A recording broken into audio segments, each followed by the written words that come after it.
風ですから。カモメが飛んでる。気持ちいい。迫り来る迫り来る。普通おついやまて行きだよありがとう。行ってきます。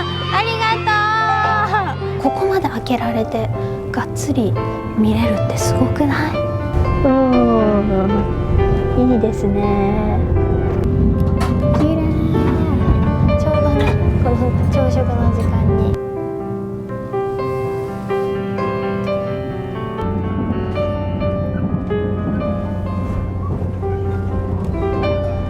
また来たいね。また戻ってきたいです。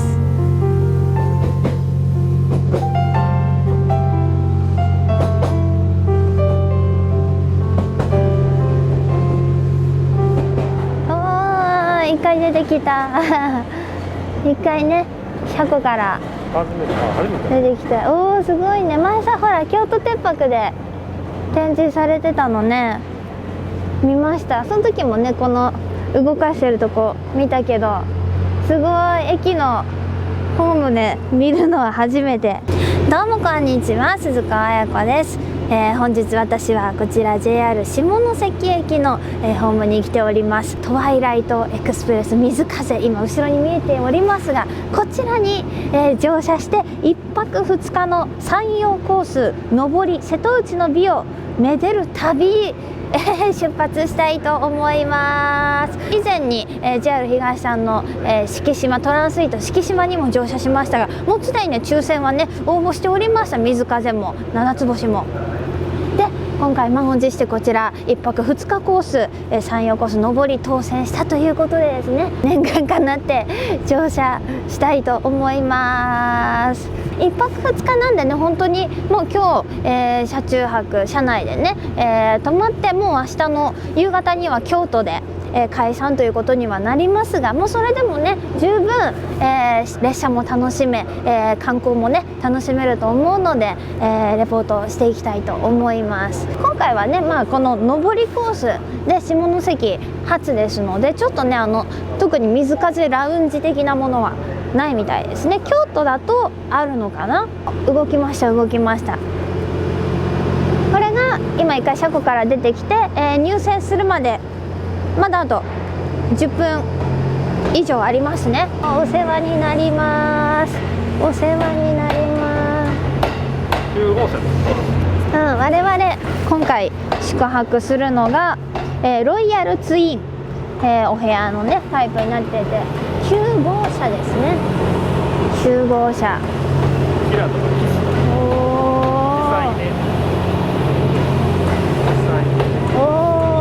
記載ね。あ、すごい見えてる。わー、記載ねすごいね。あ、9号車楽しみ。風が強い。902ですね。おー、10号車が展望かな。デッキのところ、今日ねなんとかお天気がまだギリギリ持ちそうなので、出てみたいと思います。タイミングを見て。後でね。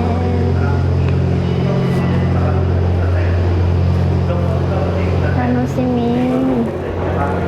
トワイライトエクスプレス10両。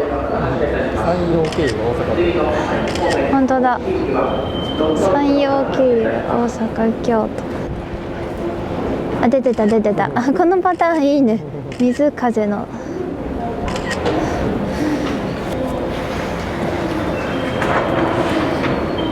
から1号車。あー、すごい。引いて9号車おー、6号車が食堂車だけダイナプレアです。ここじゃない？ほら今カーテンで閉められてて見えないけど、準備されてる。すごい。これからね、いろいろ積み込み作業が行われ、もう部屋だよね。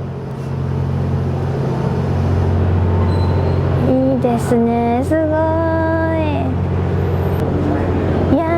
奇祭ね。あれちょっと雪降ってなかった今そもそもね、このトワイライトエクスプレス水風のコンセプトが美しい日本をホテルが走るというね、そしてノスタルジックモダン、この上品さの中に感じられる懐かしさっていうのがコンセプトにされてるので、やっぱりこうちょっとモダンなね、本当にクラシカルなデザインの内装とかになってます。ちょっと雪降ってきたよいいじゃん、すごくいいじゃん、雪の水風あ、聞いて87の2、あったかい機動車だからあったかい、横にいたらすごい雪うわーすごい雪降ってきたうわー痛い痛い痛い痛い、顔に当たると、風がすごいデッキこの金のここ本当にさ、最初イメージ画像で見た時にこれが本当に実現するのって思ったのが実現しちゃいましたねあ、ロゴあったかい、このロゴもね、ほらトワイライトの前のトワイライトのヘッドマークのこのすごいすごいいいね、みずみずしい風っていうね、水風、本当だ、そこにその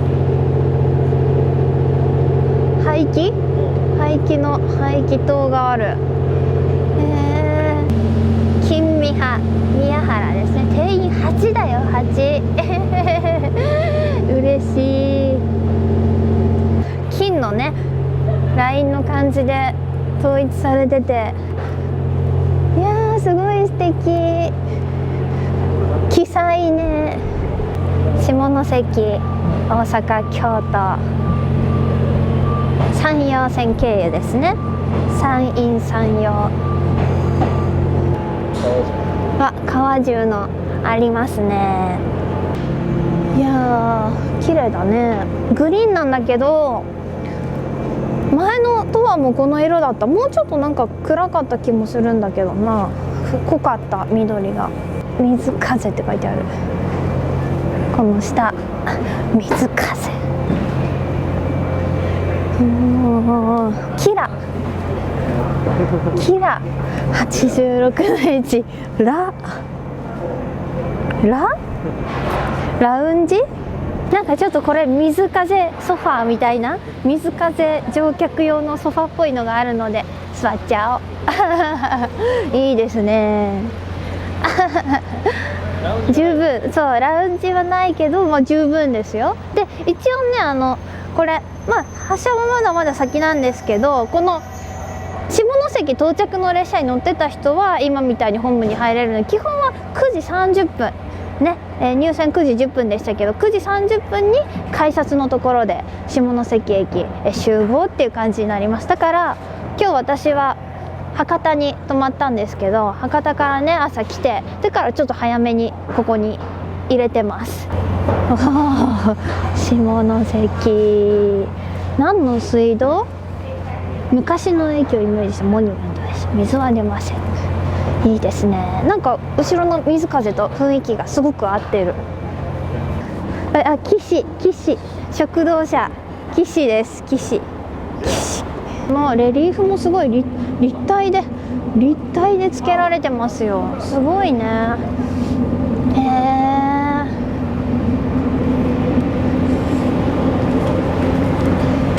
6号車わ、なんかすごいよやばー、これ一番いい部屋？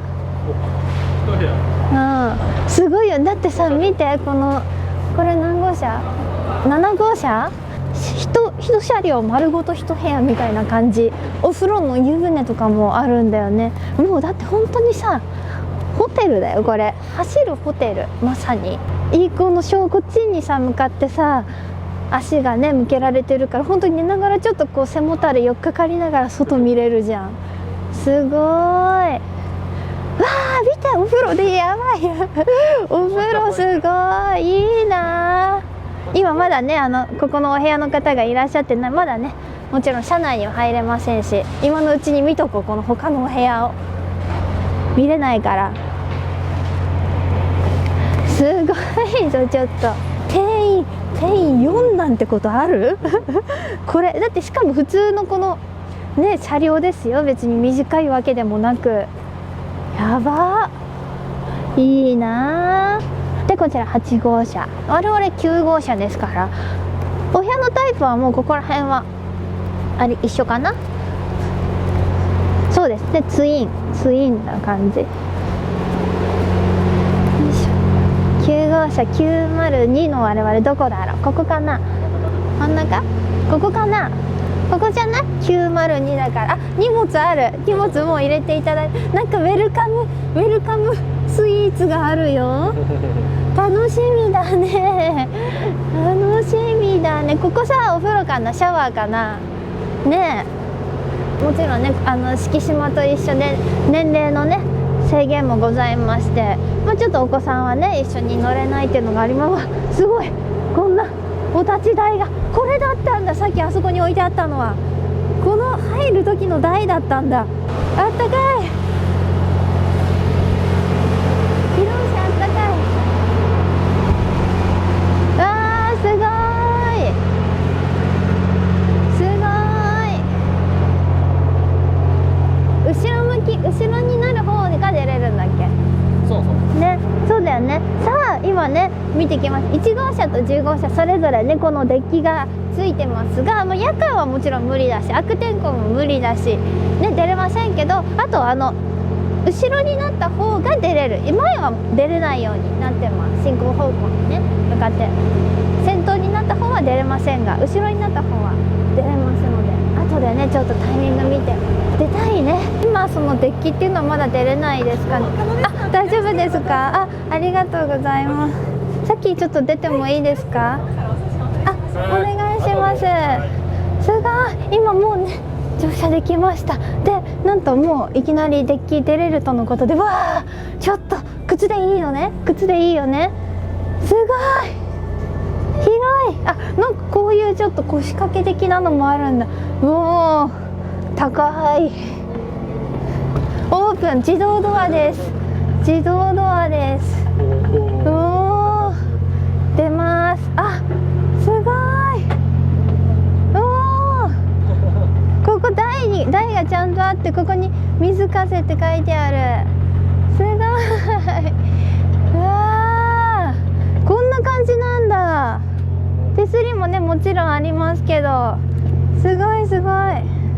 このデッキに出てます。いや今ね停車中ですけど、これ動いてる時もねこっちが後ろの時は乗れますので、出れますので楽しみです。これでアマルベとか見たいな。すごいいい感じです。おー、こんな感じなんだね。なんかすごいすごいあそこに出てる。ちょっと外から見た絵を見たい、私が自分で。これほんとまた走り出したらね来ましょう楽しい。すごいいろんなさ展望あるけど、車両ね鉄道車両でなかなかこの展望はすごいです。最上級じゃない。あ、貨物来た貨物来た。うわ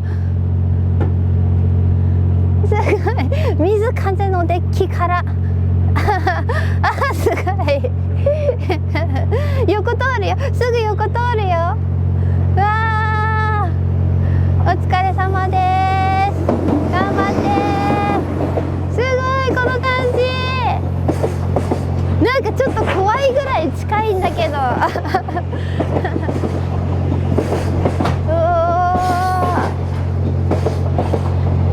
すごい。いやいやいやいやい。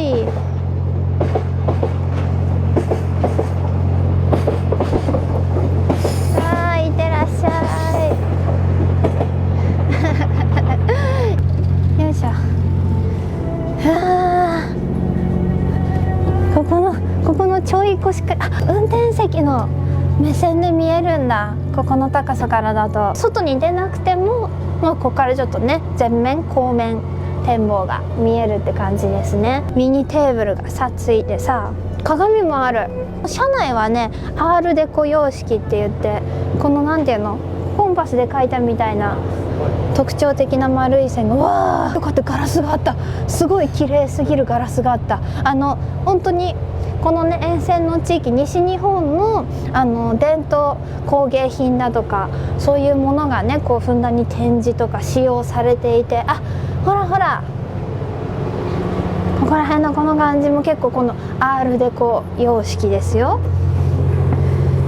おー、10号車9号車、わー、出敵。やっぱりほらここにさ手すりもあるよね。なんか結構ねいろいろお写真とかが飾られてる。あ、私たちの902号室行きますよ。いいよ、我々の902号室。すごい広いよ。で、今気づかなかった、ここの絨毯、この水風のロゴ。はわー、素敵。なんかすごいよ。今こちら椅子がソファータイプになってますが、これね多分お夕食の間とかなのかな。それから観光してる間にベッドタイプに前はルームキープしていただいて変えていただく形になるのかしら。またそうなったらねちょっと雰囲気も変わるので楽しみですけども、さあ我々今回ねお世話になります902号室ロイヤルツインのタイプのお部屋になってます。まだねあと、30分ぐらい、もうちょっとかな、発車までは時間があるので、全然車外でも車内でも自由にお過ごしくださいとね今おっしゃっていただきました。鍵もこんな感じで、お部屋の外に出るときは鍵を閉めてくださいとね、ドアのとこにありましたね。で、このツアー参加中、列車に乗ってないね、下車した時はこちらのバッジを今回のツアー参加者という証ですかね、つけてくださいというふうにおっしゃられてましたね。お部屋に置いてあります。また後でねこのお部屋の設備とかの説明を、発車後にしていただくということなのでね、楽しみですが、ちょっと見ちゃう？こっち見ちゃう？よいしょ。おー、あ、すごい。このね楽しみにしてたことがね、アメニティとかね結構好きだから気になる。お風呂もいいですね。全然我々のこのお部屋タイプはシャワーだけなんですが、それでも全然ね、特に今回なんて1泊2日ですからね。いや、ちゃんと椅子もあって、いや結構広いですよこれね。シャワールームしっかりとね、上から出るシャワーと下と、いやー楽しみだね。ここはでもやっぱり特に変わんないのかな、このまんまですかね。曇りトレみたいなのはないですね。もうすりガラスというか見えないようになってます。ここら辺のちょっと引き出しとかも開けちゃおう。わあ、ここに工程のやつとかが入ってるよ。サロンでラウンジメニューだね。すごくない？本当に水風とかのオリジナルカクテルがあります。これ夜もうね、本当に今日の夜しかないからさ、存分にもうオールするつもりで。ルームメニューもあるよ。どういうこと？ルームサービスってこと？ルームメニューって書いてあるよね。すごくない？お酒これ頼んだら持ってきていただけるの？基本のおつまみもありますし、もちろんジュースも、プレミアムワイン、ビール、グラスワイン。すごーい。荷物も下ろさずにこんないろいろと見てますけど、またね座るとちょっと天井が結構高い、なんかこうドーム型になってるから、思ったより全然圧迫感がないというか、これだけで随分変わりますね。へえ。で明るい。今ね日中っていうのもあるけどさ、全然朝っていうのもすごく明るいです。結構この木のさカラーがね、シックなんだけど明るめのね色なので、アメニティ見ちゃいましょう。よいしょ。箱がまたすごい。キャオ、すごーい。もちろんここら辺にもエルメスだよ。エルメスのこれ何？シャンプー？エルメスのシャンプーだって使ったことないよ。ロゴは入ってないけどさ、でもカラーがこれ水風カラーになってるのか、もともとそうなのかな。なんだろうこれ、袋だね。前のさトワイライトの時もさ、なんかシャワーセットみたいなのがあった。うん、すごい。なんでこの袋すっごいいい匂いする。なんでそもそもなのかな。あ、これがすごいいい匂いするんだ。石鹸でしょ、ソープだから。すごい。ラザーってなんだ？カミソリかな。カミソリだ。水風カミソリ？いや、水風カミソリじゃないでしょさすがに。コスメティックス。あ、でもこの箱にちょっとこのなんていうの、片押しでね、水風のロゴが入ってますね。メイクアップ、資生堂のメイク落としジェルとかだ。女性嬉しいですねこれ。ボディタオルもちゃんとこんな水風リボンが巻かれております。ボディタオルね、ありがたいよね。さあ、まだあとね、出発までは、30分ほどありますが、出発の10分前ぐらいにもうねドアが閉められちゃうってことで、今ねやっぱり外からの写真とか撮るチャンス、結構さっき撮りましたけど、もう一回行ってこようかな。ここもレストルームね、お手洗いが、これ誰でも使えるトイレ。よいしょ。おお、広いです。でもすごいシンプルな、基本皆さんお部屋にねトイレあるので。このさ、さりげなくこのドアのところにね、このモニターがあるのすごいよね。これなんか本当結構一体化してるから、最初乗った時ちょっと気づきませんでした。溶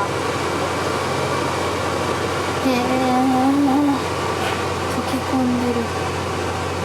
車内のご案内と停車駅のご案内が出てるのかな。静かに動いたおー、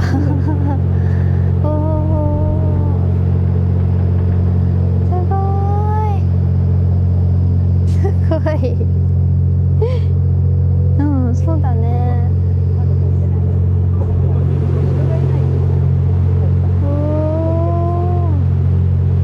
下関発車です。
風を感じる。前にね、壁にくっついてたら気にならなかったけど、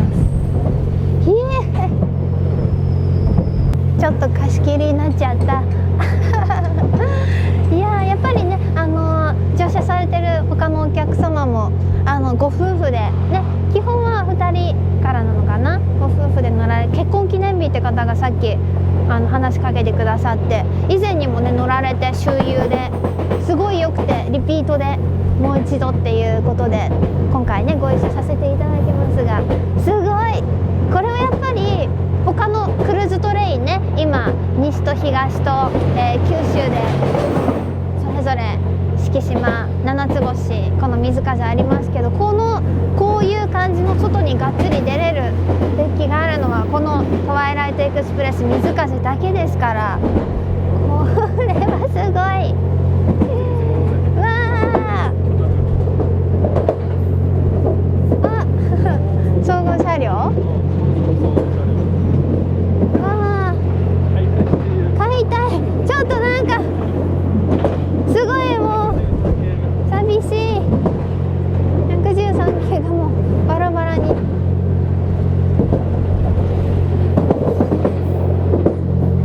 いやー、これはすごいわ。ずっと言える。いやー、ちょっとこれほんともっと周遊とか長いコース行きたいな。まだ始まったばっかですけどさ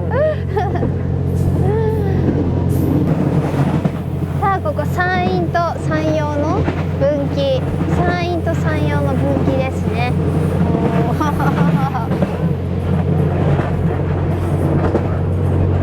こんなにもガラスがないってだけで変わるもんだね。後面展望とかもさ、なんかもっとさ、やっぱりこのデッキとかもさ、常に人がギュギュって感じなのかなと思ったけど、まあもともと分母がね少ないですけど、でも皆さんやっぱりそれぞれ思い思いに過ごされてる方が多いのか、結構ねお部屋だったりとか向こうのラウンジのとこだったりとかゆっくり座られて、結構ここは全然このちょっとプライベートな感じ出せますね、雰囲気。上見るのもいいよ。河川がさ、もうすぐそこじゃんまあ実際はね距離ありますけど、なんかもう手を伸ばしたら届いてしまいそうなこの空を見ながら、いやー、新下関、新下関、わーわー、行ってきまーす。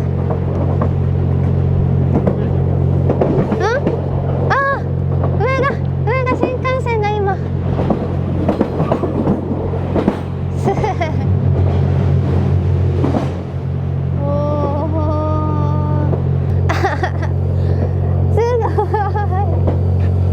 水風、みずみずしい風ですから、やっぱりこのデッキもさ、その風を感じられるね、一つの魅力ですよ。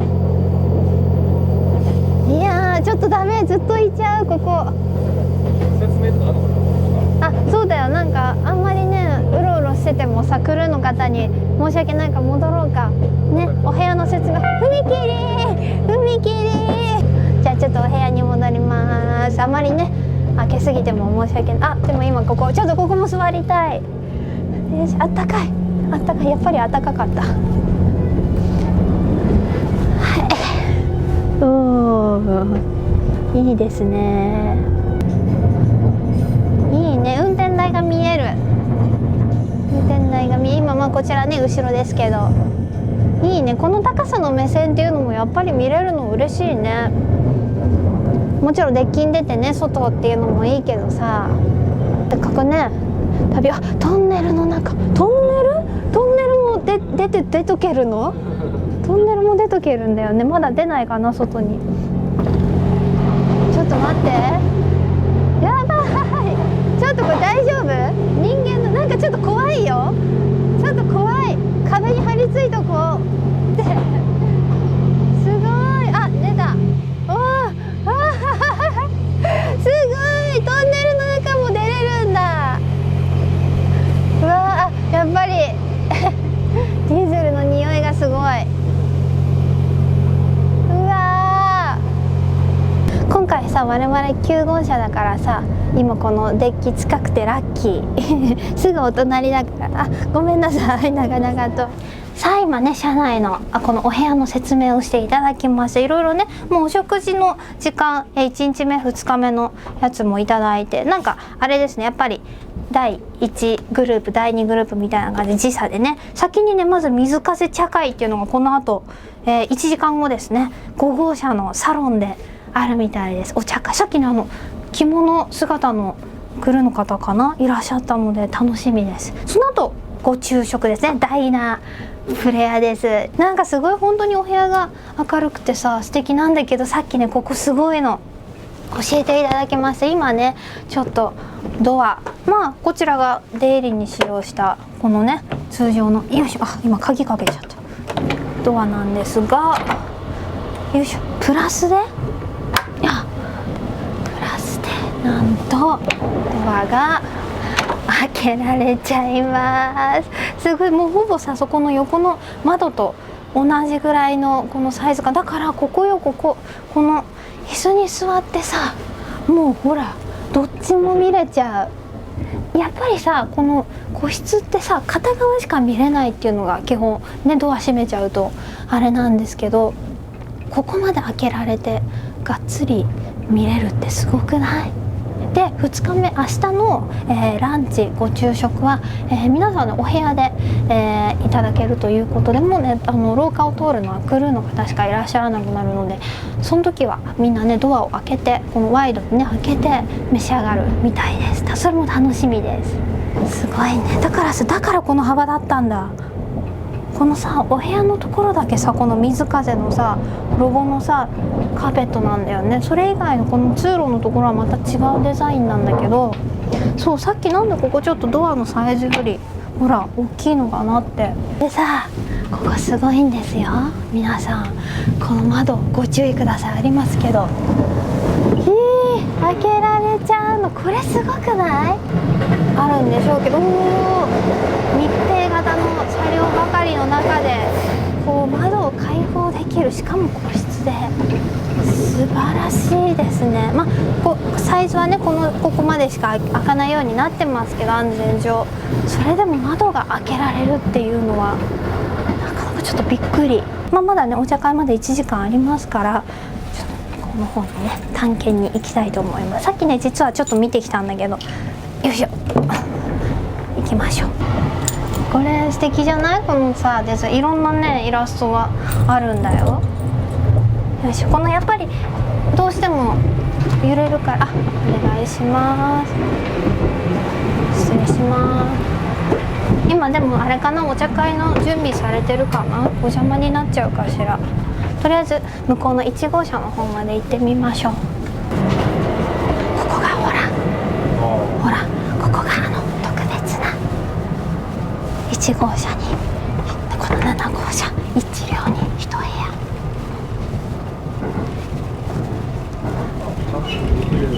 すごいね。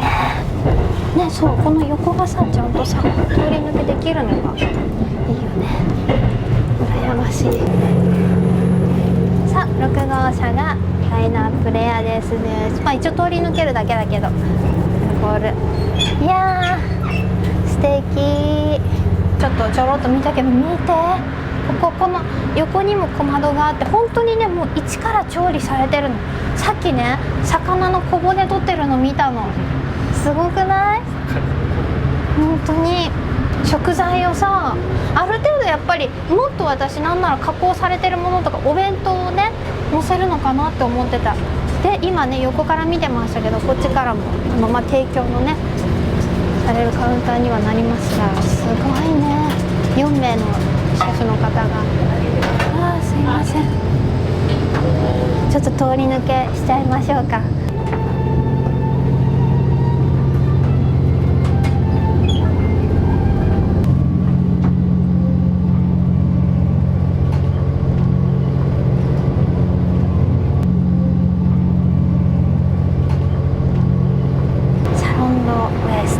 すごいお部屋から撮ってきていただきましたガイドマップ。なんかただこの号車の説明かなと思いきや、見てこのさ、それぞれ車内にね展示とかされている調度品、工芸品の説明がこんな感じ。ちょっとなんかトレジャーマップみたいな感じね、楽しいね。あ、すごいすごい、ここがほらお茶立てる、本当に本格的なお茶会でした。今ねもちろんドリンクもいただけるってことですが、ちょっと一回向こうまで、そうかな、ほらここにさ車内販売グッズが展示されてるの見て、さっきの可愛いって言ってたポスターのクリアファイルとポストカード、このすごくない？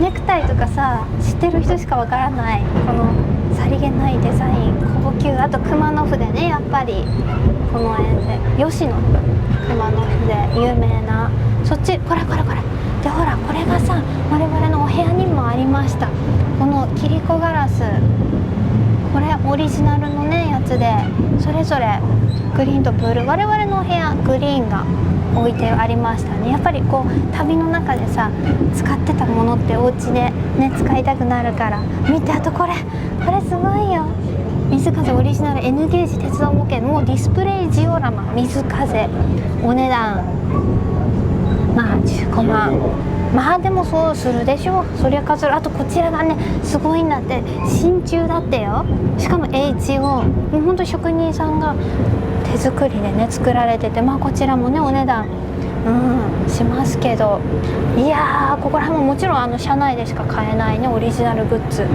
あります。でほらここのなんかレリーフがまた素敵、ピコって有名だよね、ピコってね、今ピコ4号車です。車椅子のね方でもご利用いただけるちょっと広めなお部屋なんかもありまして、ほらやっぱり通路もちょっと心なしか広い気がする。ここのね動線がね、ほらやっぱり幅が違うもん。薬も塗り重箱かな、経年で漆が透けて色が変化していく島根県松江市の漆器だって。デザインはアールデコに通じる、確かに。あ、ここにもある楽しい、本当になんかトレジャーハンター感がある。なんかすごいよ。あ、アメニティボックスとかもそうなんだ。ほら麦わら細工だって。あれ麦わらだったの？兵庫県の麦わら細工。あと見て、彫金のスイッチプレートあったへえ。10号車と同じねデッキがありますが、ただ今こっちが先頭なので外には出れません。ただかなりいいところまで行けますほらこ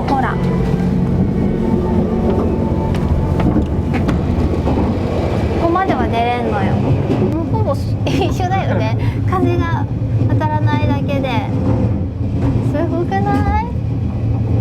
先頭車もここまで出れるから、もう一個ねそこに今自動扉がありましたけど、ギリギリまで行けるからさ、外に出れなくても全面展望は十分楽しめますよ。またもっとさ京都とかさ大阪に近づくこう見慣れた景色の私たちねところで、宇部興産山口宇部の工場地帯、トレーラーのための踏切のトレーラーがいました今。懐かしい。暑かったなあの日。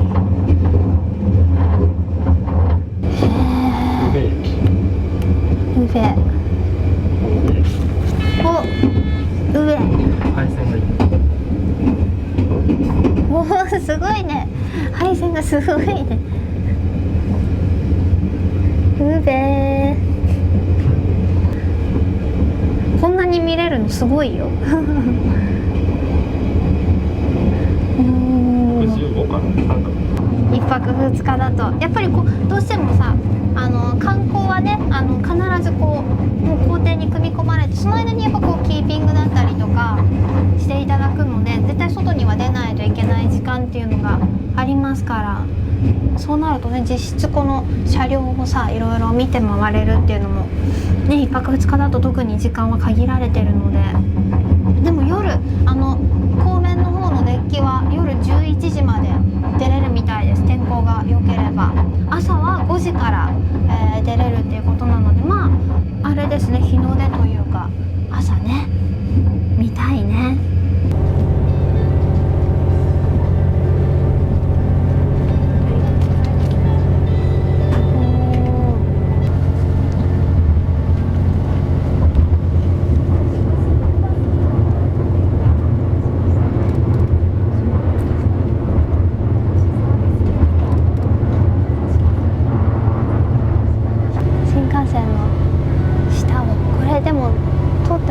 通っても見えない、きっと下すぎて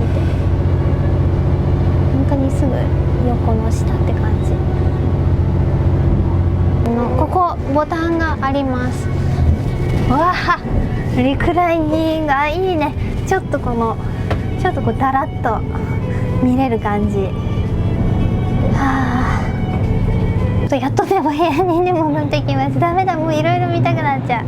なんかすごいよ、メッセージカードとこのウェルカムスイーツですかね。この後もうすぐねお茶会があと20分後ぐらいに始まりますが、何これ素敵、ドライフルーツかな。これもやっぱり広島の本当に沿線のさ食材とかお料理ね使われたメニューがあるみたいで、じゃあちょっと早速お菓子いただきましょう。下関のなんかお菓子ですね、雪みたい、なんかシュワッとしてるよ。いただきます。もう泡みたいにシュッてなんか美味しい。でも雪衣って書いてあるね。雪衣。シュワッとなくなる。いやー本当にここだけの、この車両だけの特別感。ここに出れるだけでもう十分だけど、なんならわあすごい。バイバイ手振ってくださった外から見たい走ってるとこ外から見たい。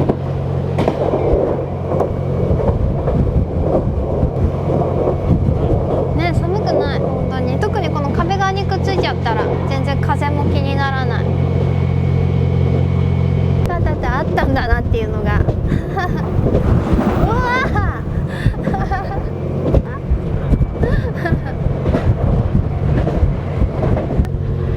宇部線だ。さっきね宇部ね通りましたけど、宇部線です。一番端っこ。ちょっと上着を脱いでくると寒いな。楽しい。うわすごい、脱いでたキハ47バイバイ。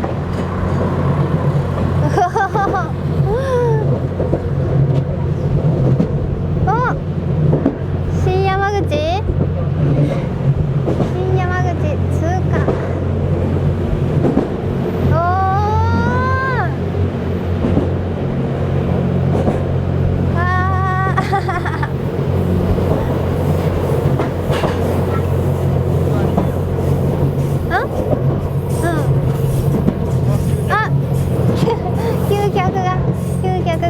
お難しいやつだ。新型9脚、わざと9脚にして新型。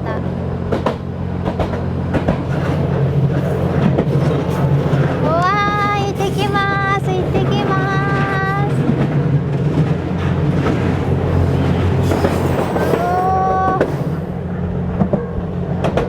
新山口バイバイ。見えなかった見えなかったね、山口側。でも9脚、新型9脚います。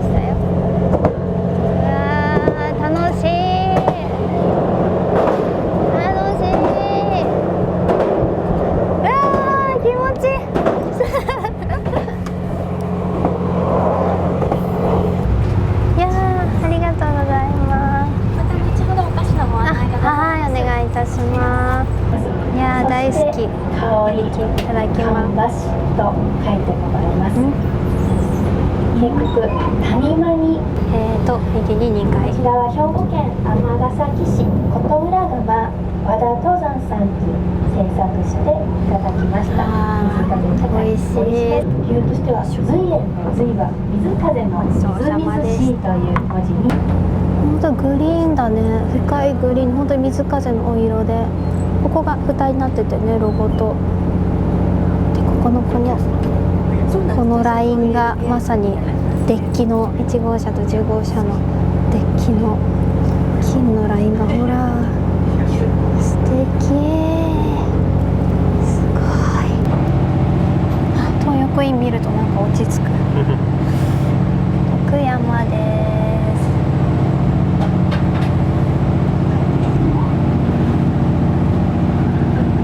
す。わー、こっちも発車、徳山発車。うわー、すごい。バイバイ、見えてますか500系新幹線がいいね。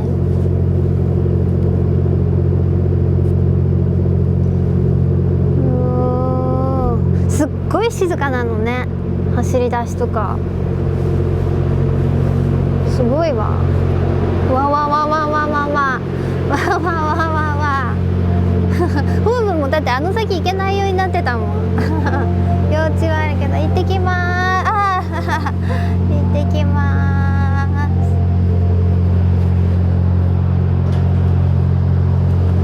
ーす。あ、歓迎って、あ、ようこそって書いてあった。すごーい行ってきまーす。すいません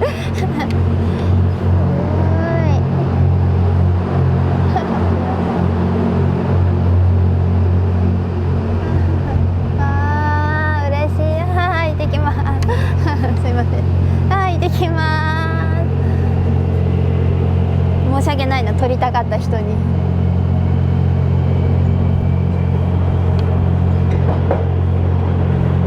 すごーい。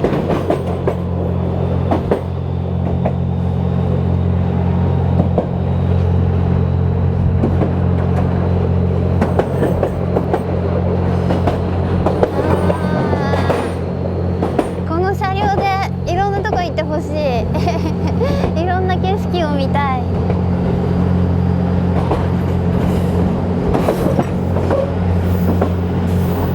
走ってる時はあの台は出なくなるんだね。やっぱり危ないから。さっき停車中のね、下関停車中の撮影用になんかお立ち台みたいなのがありましたね。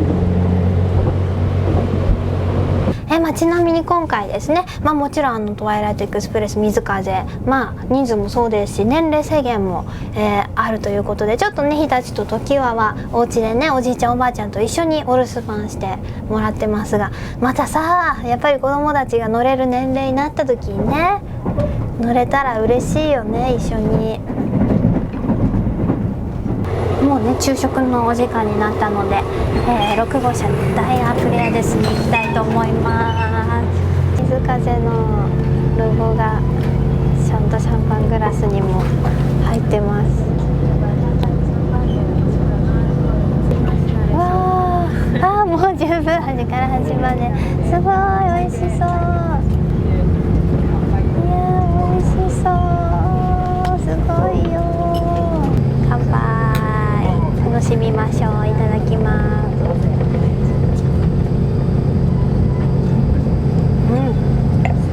美味しい。穴子の、西京焼き穴子と冬野菜の酢の物だそうです。海が近づいてきました。おこれがいいんだよ、食堂車。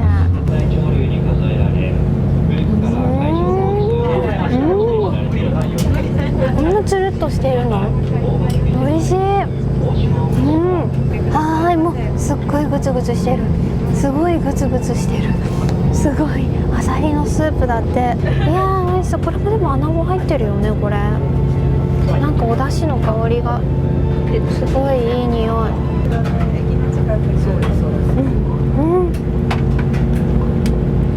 美味しい。穴子、これにも穴子ふわっと。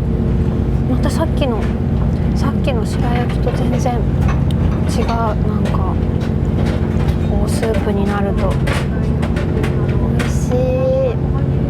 今ちょっとスピードがゆっくりになった気がする。あえてゆっくり景色を見せていただいてるんですかね。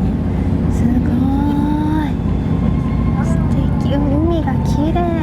もう透けて見えてるもん。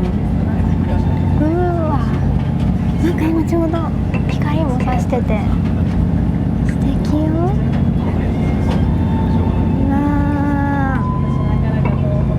さあ、そしてメインですかね。ご飯、穴子飯いただきます。いただきます。キャー。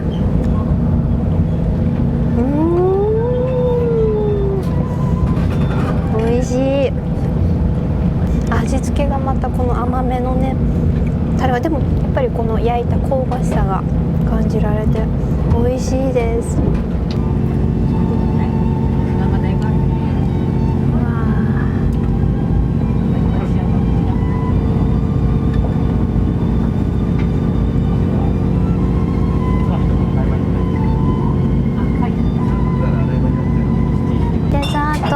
このモナカの上にある白いアイスが酒粕だって。酒粕のアイスで、ミントの横が柚子のアイス。柚子すごい。皮がもう柚子かじってるみたい本当に結構苦味がそのまま残ってて美味しい。いやー素敵。キウイとかもまだギリギリ。さっきねやっぱりお食事のねもう時間がもちろん決められていて、その時間にねお食事を呼ばれしていったので、いやでもいい景色でお食事いただけました。ちょっと外のね瀬戸内海沿い走ってる時、外出てみたかったっていうのありますけど、でもほら見えるよまだ。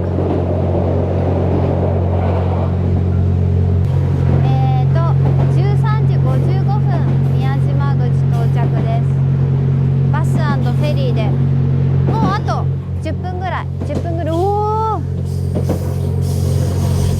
10分ぐらいで着きます。見て綺麗いい感じです。すごいすごいすごい。カモメが飛んでる。気持ちいい気持ちいいです。宮島口さ、前さサロンカーの庭で反対方面からね来ました。クレセン通って懐かしい。それ以来かも。わーびっくりしたいってらっしゃい。結構横通過するときすごい音がヒョンってするから、素敵素敵最高。じゃあちょっとね間もなくね多分下車のご案内があると思うので一回戻りましょうか。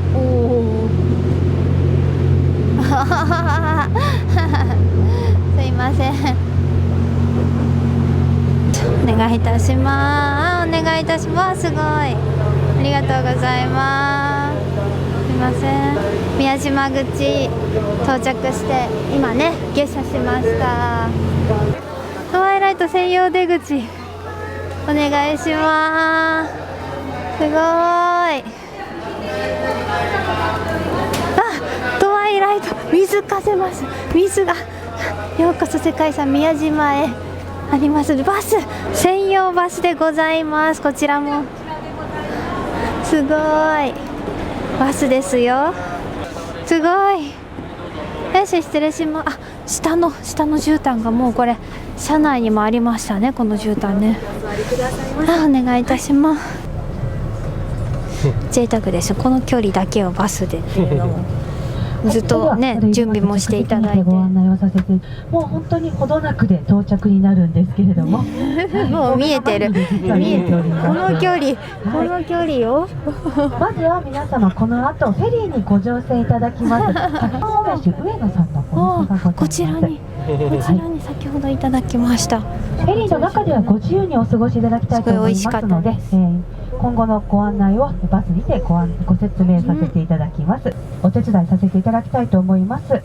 また改めてご案内をさせていただきますのでよろしくお願いいたします。よいしょ。着きました。水風バスです。この本当にもうね、なんだ数秒で着く距離を贅沢にも乗せていただきました水風バスです。ね、すごいね。ほらターミナルも旅客ターミナルすごい。今まだこれはオープンしてないんだよね。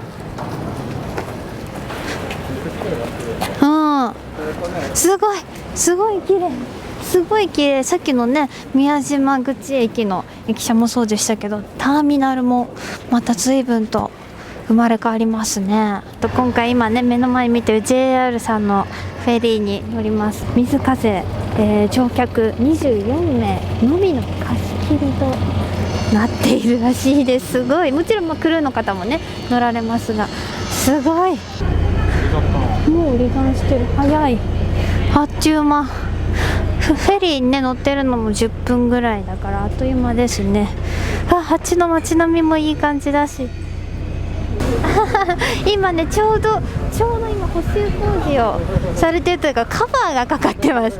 ちょっと遠巻きに今だとあんま見えないけどわかるかな、カメラ越し。もっと近くにいたら透けて見えるそうです今ね補修工事中の大鳥居です。逆にレアだからね逆にね。椅子転換クロス転換シート、すごい JR 感JR 感さすが。上陸。本日貸し切り宮島丸でした。夏カピ日本三景宮島。やっとファーストしかにここにいたの。ここにいましたか。鹿さん寒いね今日は。すごいよ。本当に今日は正式参拝ということでね、しっかりとご案内いただきながらですね、またなんかすごい武学を見せていただける。普段はねこう神前の神様の前でやられるようなものを我々見せていただけるってことで、おおすごい。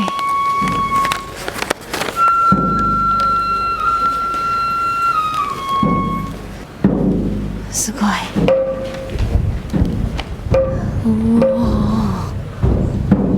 この方が蘭陵王ですかね。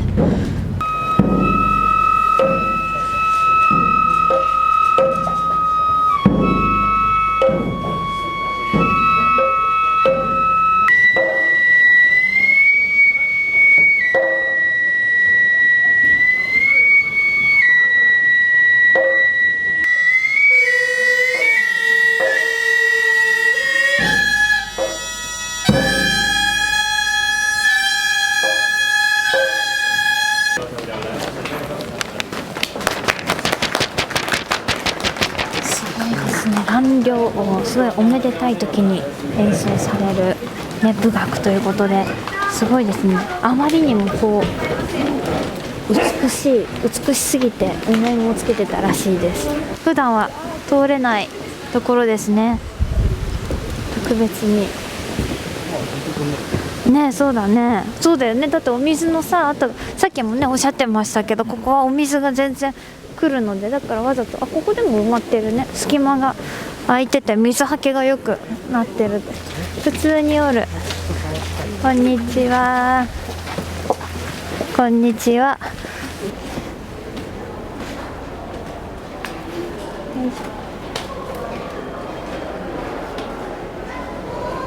楽しかったです。宮島観光ちょっとね3、40分自由な時間もあって、お茶屋さんでね一息つきました。さあもちろん帰りも貸し切りのね JR さんの連絡船でフェリーで行きたいと思います。なんかさっきのお話だと操舵室が見学できるってことだったので、もしね行けたら行きたいと思います。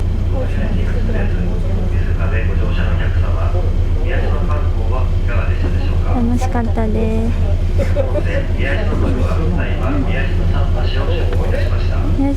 すごい。フェリーの操舵室、後ろの方ですね今。おお、船尾。へえ。すごい。無理やり上着着ちゃいましたけど。おお、すごいすごいかっこいい。あ、JR、そうだよ、JR だよ。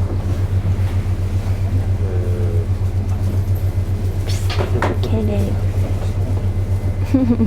あ、水風バスがいました。またもうね、目と鼻の先ですが、なんかね、歩道だとね、一回こっちか通路を通らないといけないらしく、それでわざわざねこの距離を特別な水風バスで運んでいただきます。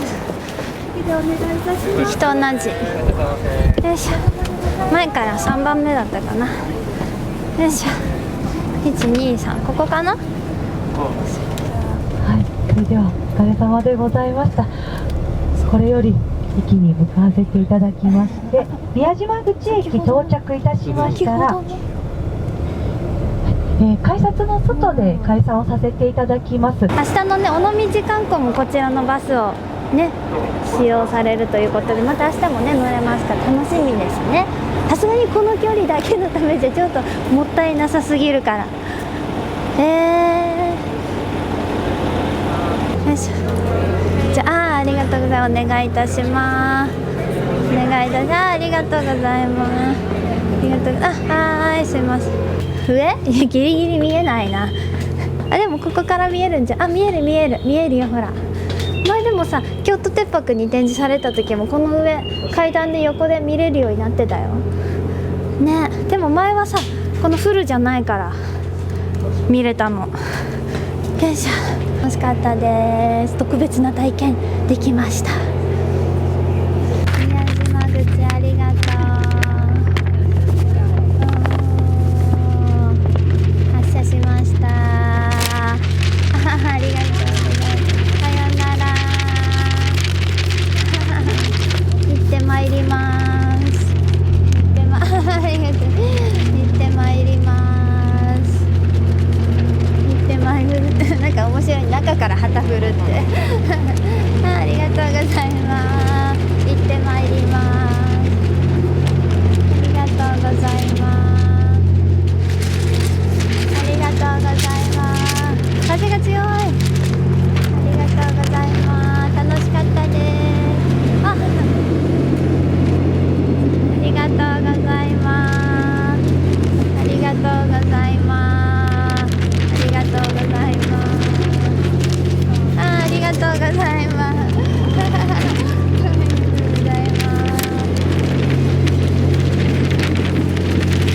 わあ、宮島口、さようなら。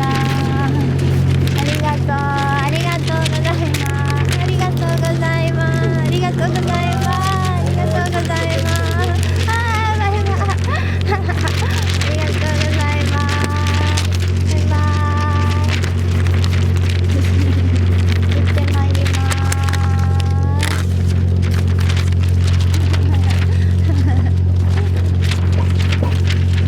いいね。素敵だね。行ってまいります。ありがとう。行ってまいります。いやー、楽しかった。いいですね。嬉しいね。やっぱりお水を送っていただけたりすると。まあ、この後はもうあとはお夕食の時間がね決まってて、8時何分かだったかな。そこまでは、車内でね自由に時間を過ごせるので、でまあここもそうですけど、お部屋にもいとこうかな。いいね。だんだんほら今日はちょっとさ、お天気がね雲が多いから日没も暗くなるのはちょっと早いかもしれないね。あ、海。おー、ってまいります。すごい、ボート部高校3冠だってよ。全国優勝強いね。でもまだまだ夜もね、こちらのデッキ11時まで、天候にもよりますが出られるということなんで、夜も見ますよ。もちろん見ますよまた真っ暗でさね、だって11時だったら、まあでもまだ終電はない、終電後じゃないか。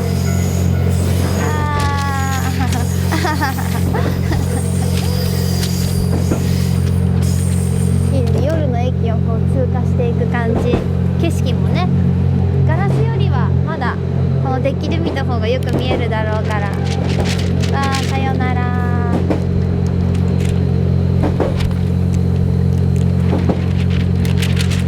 お部屋にね、備え付けのタブレットがございます。いろいろクルーズマップとか車内のご案内とかメディアライブラリ、グッズもこちらで見ることができますね。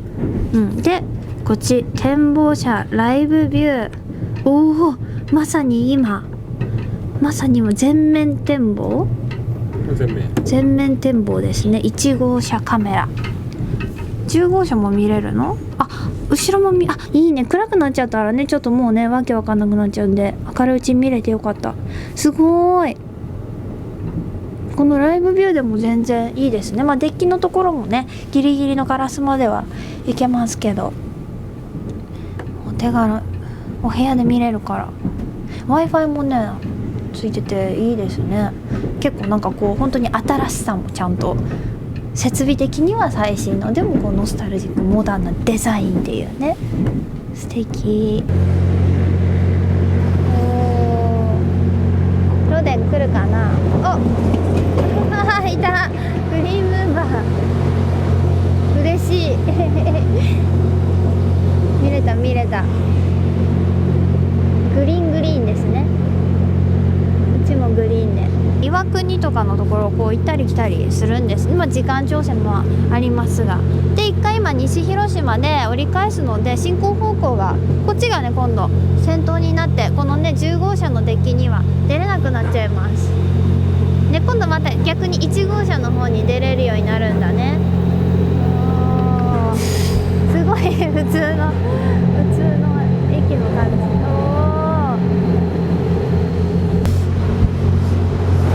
ひょ風が強くなる。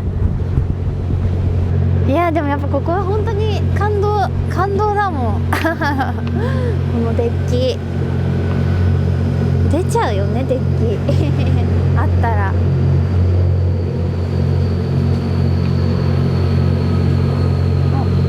とスピードがもうそろそろ西広島で折り返しになります。もう着くね。でもわポイントポイントすごい。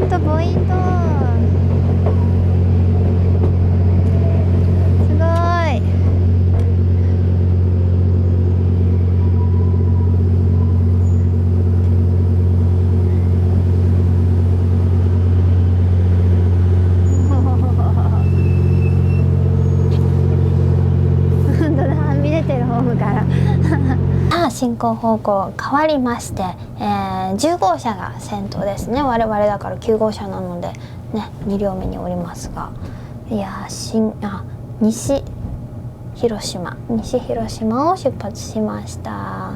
いいですね、こっちのね進む感じも。まだ冷蔵庫見てませんでした。基本的に中に入ってるものは無料でいただくことができます。おー、すごい。宮島天然水、あとは大山緑、お茶ですね。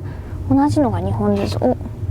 長州地サイダー夏みかん味、山口県産ビール、よいしょ、山口地ビール美味しそう。バーカウンターの方とかでいただける。で一部有料のよいしょお酒になるのかな、ここら辺の。でもさ、飲みたいね、オリジナルカクテル。後で行こう。すごい、これさっきねテーブルの上にあったのちょっと見過ごしてました。タグだ。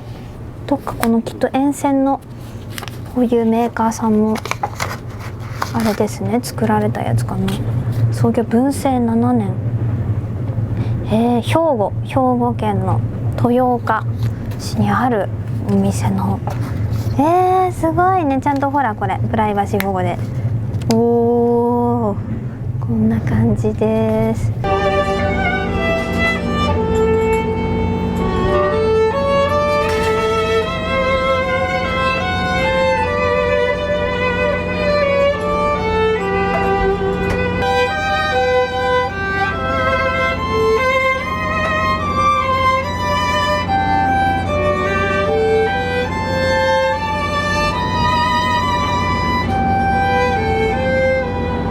ディナーのねお時間になりました。すごい京都の菊の井さんの、お料理を車内でいただきます。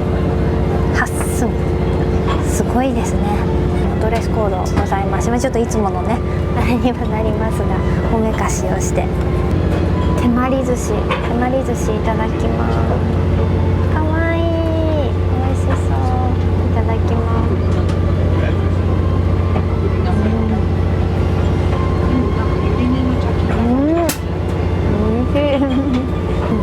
甘い、お魚が甘い。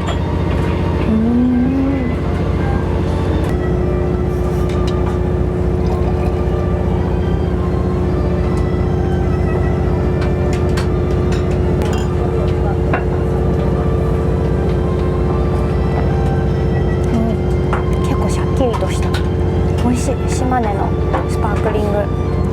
お願いいたします。うわー、すごい。8種類ぶこう漬けがございまして、左上からフグ、タイ、マナガツオ、ブリ、イカ、中トロ、平らにがい、のどぐろでございます。美味しそう。フグ、ポン酢ジュレがついてます。すごい。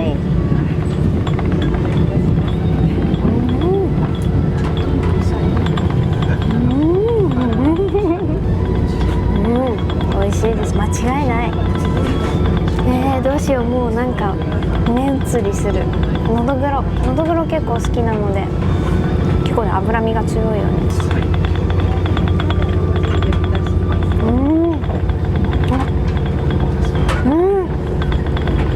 わさびが全然ツンとこないんですけど、すごい。ブリもいいよね。ブリも大好き。てか全部大好き。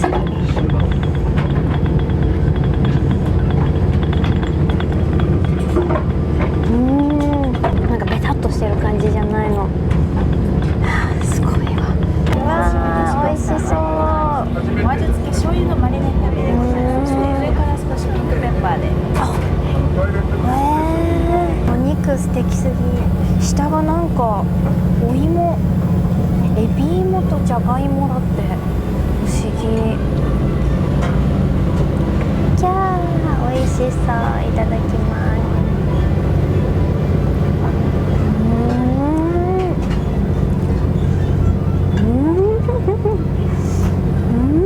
味付けが醤油マリネっておっしゃってたんですけど、本当に噛むたびにお肉のねじゅわっと柔らかいミルク感が強すぎないというか美味しい。カニとフグの鍋でございます。美味しそう。よろしければお入れいたします。はい、ズワイガニ。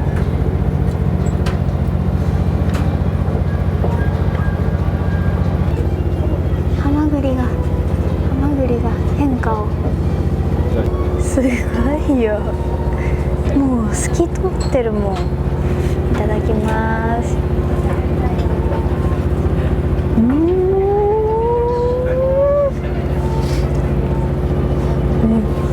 これはすごい。なんかもうツルツル。私がやっぱりカツオのね出汁を取られてるってことですけど、結構でもやっぱりこのハマグリとかね、あとフグの最初に入れたフグの出汁が効いてる。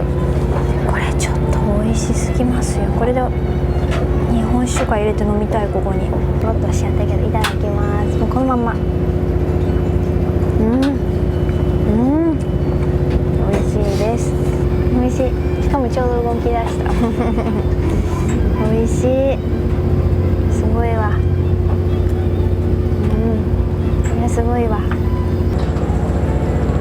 器がまた素敵ね。これすごい揺れてる列車の振動で美味しそう。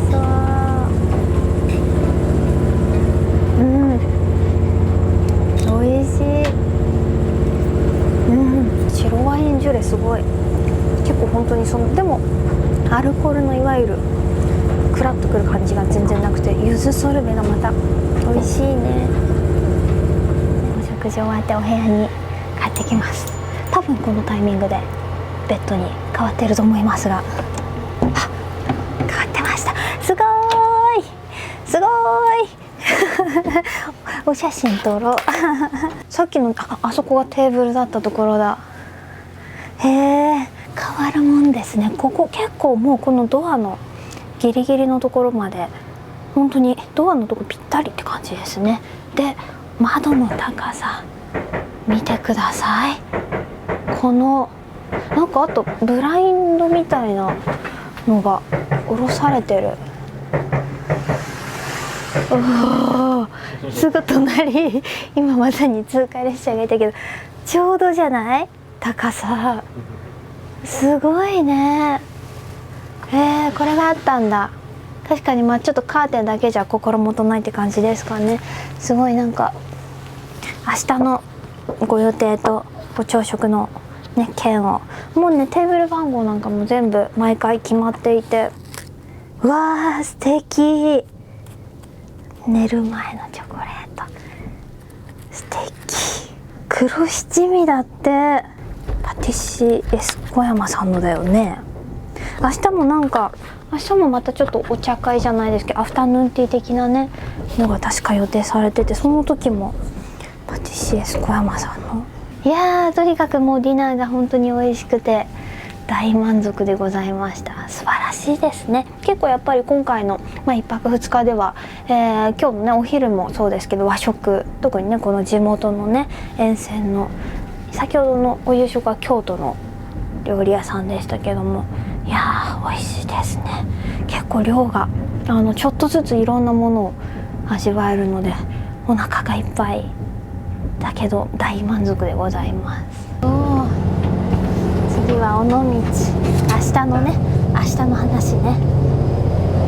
また雰囲気が夜素敵じゃない？ちょっと座っちゃおう。ここにも結構もう照明がっつり落としてる感じですね。足元のライトとこのサイドのライト、上もねじんわりとついてるけど、基本はもう本当に逆にさ、やっぱ車内が明るすぎると外が見えなくなっちゃうから、かなりこれ今だってこのね暗さにしてはかなり外が結構クリアに見えるので、さすがですね。そこら辺の加減も絶妙な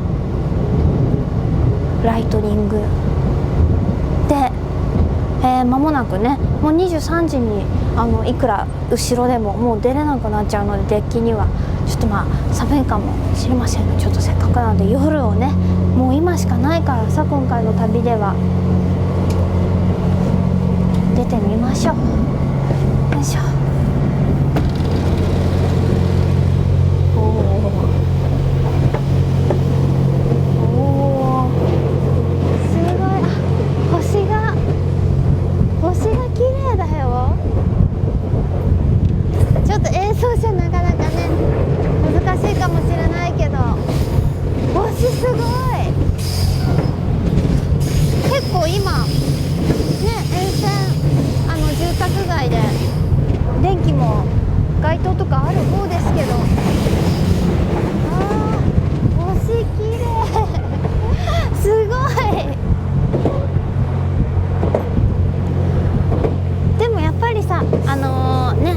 東京に比べればね圧倒的にこの今の時間帯の周りのね明るさっていうのもかなり暗めになってるので、いやーいいですね。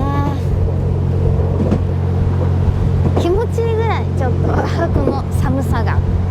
結構今ご飯もお腹いっぱいでワインとかも飲んだし、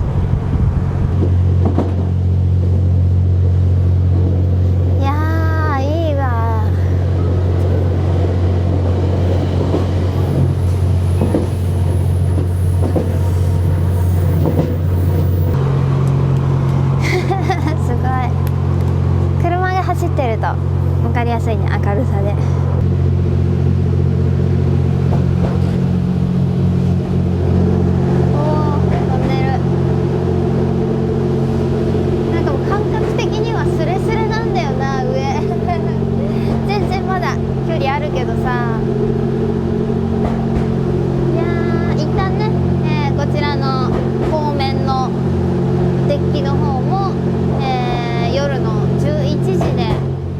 上手になって、でまたね朝5時からお天気のねあれにもよりますが、朝5時からオープンです。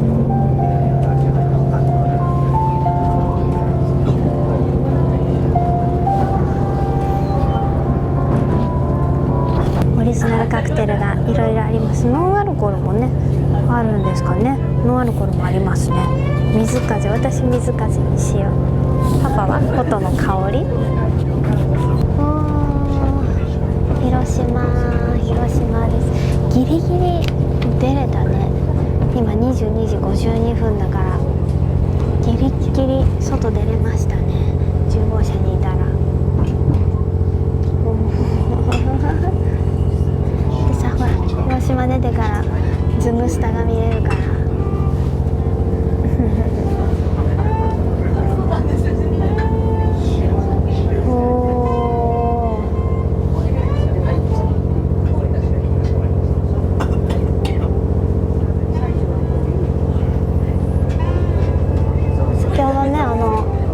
素敵なバイオリンを演奏してくださった演奏家の方々こちらで下車されるということで、いやーいいですね。生演奏もねすごかった。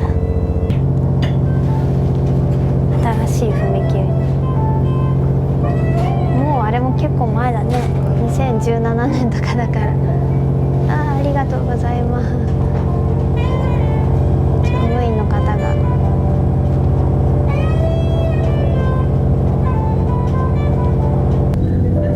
あそこのローソンなのに赤すごいよね。ここは最寄りコンビニですかね。ズムスタの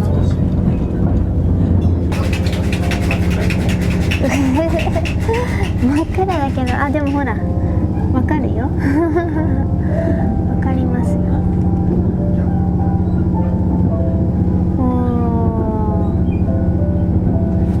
ズーム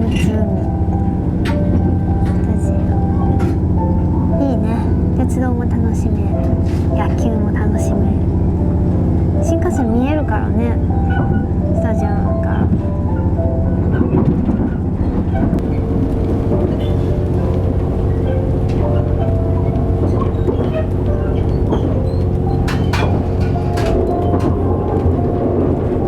すごい。私のカクテル水風でございます。オリジナルカクテル、確かにカラーが水風。パパは琴の香りだって。でもやっぱりこう沿線のさ、ね、イメージに合ったカクテルになってて、もちろんねこちらのカクテルとかドリンク無料でいただけます。一部有料のねスペシャルワインみたいなのもあるんですけど、お部屋でもねオーダーしていただけるということなんですが、せっかくなのでね、もうね最初で最後の夜のねお時間ですから、こちらでいただきたいと思います。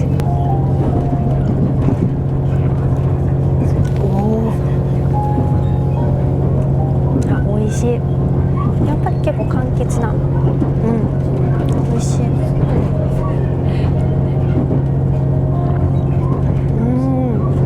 目が覚めるような。美味しい。いやいい時間だわ。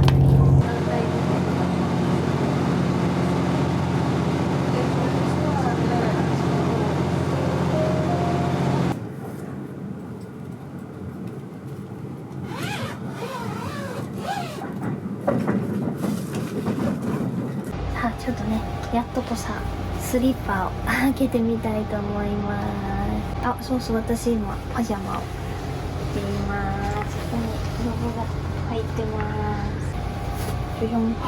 す。すごいスリッパっていうかもうルームシューズじゃん。すごい、見てかかとがついてる。ロゴが入ってます。もちろんなんか素材が使い捨てのはずなのにちょっとなんかベルベットのようなすごいよ。ちょっと履いてみるね。大きいけどフリーサイズって感じですかね。すごい、かかとついてるのすごい。ルームシューズ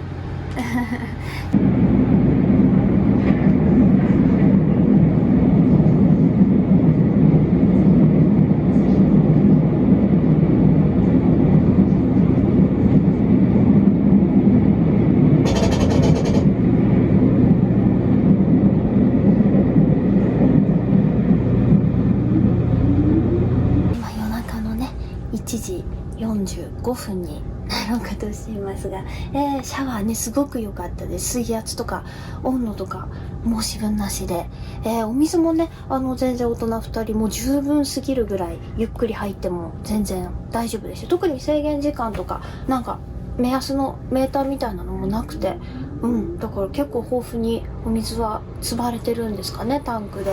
今ね糸崎駅に停車していて、結構もうここさっきからずっと止まってて、この後夜中の3時過ぎぐらいまで、ずっとね停車してるみたいです。まあいいですね、もうね今日の営業は終わった駅でこう止まってるっていうのもなかなかやっぱり寝台とか夜行ならではのね、経験ですけど、まあ、ただちょっと明日もねいろいろ、下車してね観光なんかもあったり、まあ、朝から日の出の時間とかも結構ゆっくりめで6時、50何分かになって、で明日の朝ごはんが7時過ぎからなので、まあ一回ね朝日の出に合わせて一回、デッキの方に出て行って、でそのまま流れで朝ごはんに行けたらいいなと思いますので、ひとまずちょっと今日はね1日目はこちらで一回お休みしたいなと思います。電気も消したら結構外がはっきりくっきり見えるので、ちょっと窓開けながら寝たいと思います。明日というかもう今日ですね、夕方には京都に着いて降りないといけないけど、まあでも最後まで楽しみたいと思います。じゃあおやすみなさーい。よいしょ、本当にいい感じです。すごくもうちょっと下の方がいいかな。もうすぐパッと、ただ朝ね注意しないとうっかりね過ごしたらもう朝ガンガンお客さんいる中で醜態を晒すことになる。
なって思うのが、シングル1人でもね全然乗れるっていうことですね。クルーズトレイン、2名からとかね必ずそういうのがあったりするんですけど、このトワイライトエクスプレス水風はなんと1人シングルのお部屋があって、しかもそのシングルのお部屋を2人で使用することもできて、で2人となるとなんかすごいこんなね素敵な車内で懐かしのこう2段ベッドではしごなんか出てね、なんかあえてそれを楽しむためにお友達誘ってね乗られる方も多いみたいで、シングルのお部屋にスイート一番すごいね、もうお部屋にお風呂が浴槽までついてるスイートの部屋はなんと4名までね、泊まれるということなので、だから家族でね4人で乗れちゃうっていうのも嬉しいですね。同じお部屋で朝ね7時15分から朝ごはんですね。もうこちらのダイナープレアです。最後の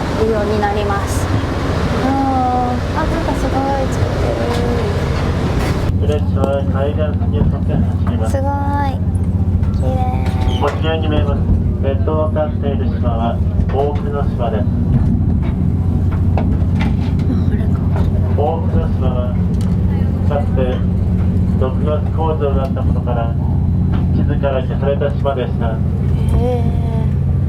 現在は多くの野生のウサギが生息する島となり、海外からも多くの観光客が訪れています。綺麗。ちょうどねこの朝食の時間にね海岸線沿いを走るっていうことで、ちょっとデッキもね見たかったですけど、すごいね綺麗。呉線の海岸線沿いいいね。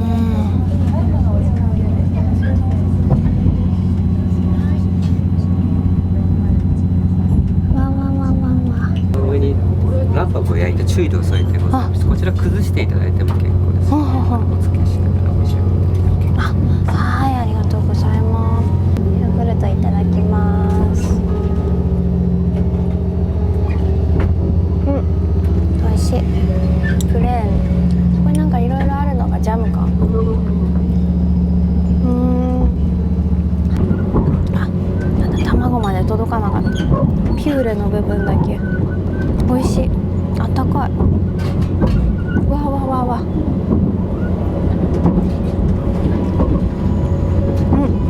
美味しい。これすごいなんか初めての卵料理。よいしょ。すごい。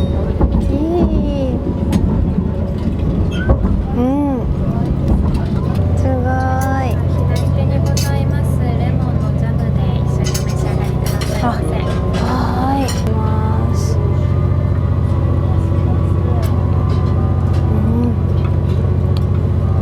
柔らかい。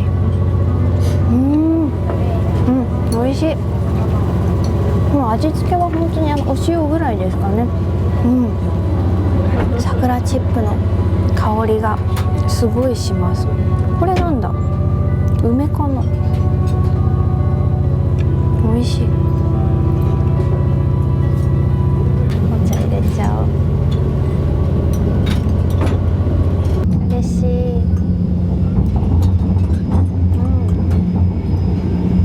美味しい。なんかいちごも特別な感じがする。安さ踊りが来ました。すごいですね。このホームでね、三原地区の方が、すごい。駅の方もありがとうございます。すごい安さ。ありがとうございます。安さ。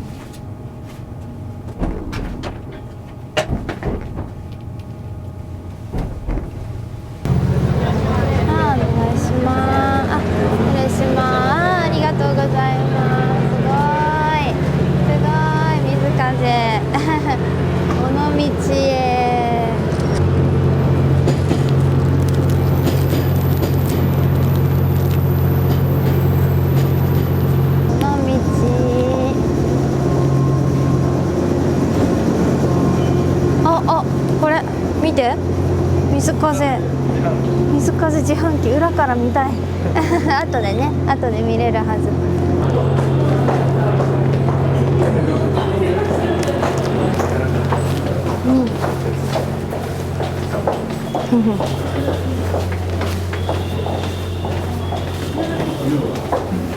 あー、お世話になります。すごい水風ゲートです。ありがとうございます。あー、素敵。すごい、なんか上カフェ&グリルとかおしゃれな駅ですね。またね、この道バスは綺麗な駅だね。あ、ほら駅の上側にお城が見える。今日はね、結構今から50分ぐらい、美術館まで乗るので昨日は数分でしたが楽しみ。また皆様、左奥が港になります。そこに戻ってまいりますね。また駅の皆様のお出迎えもあるかと思います。では出発させていただきます。尾道水道沿いの大きな建物、1月に開庁したばかり、リニューアルされたばかりの市役所もございます。この街並み、まさに尾道らしい光景広がっております。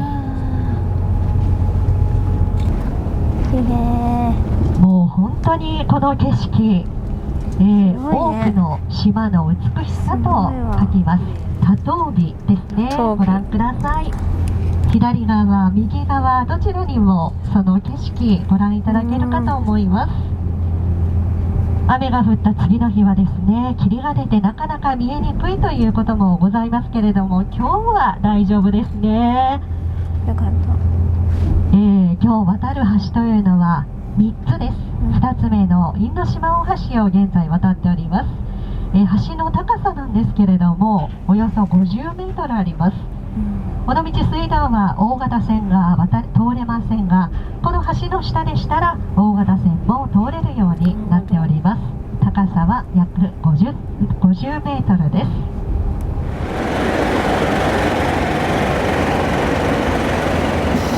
おー、すごい。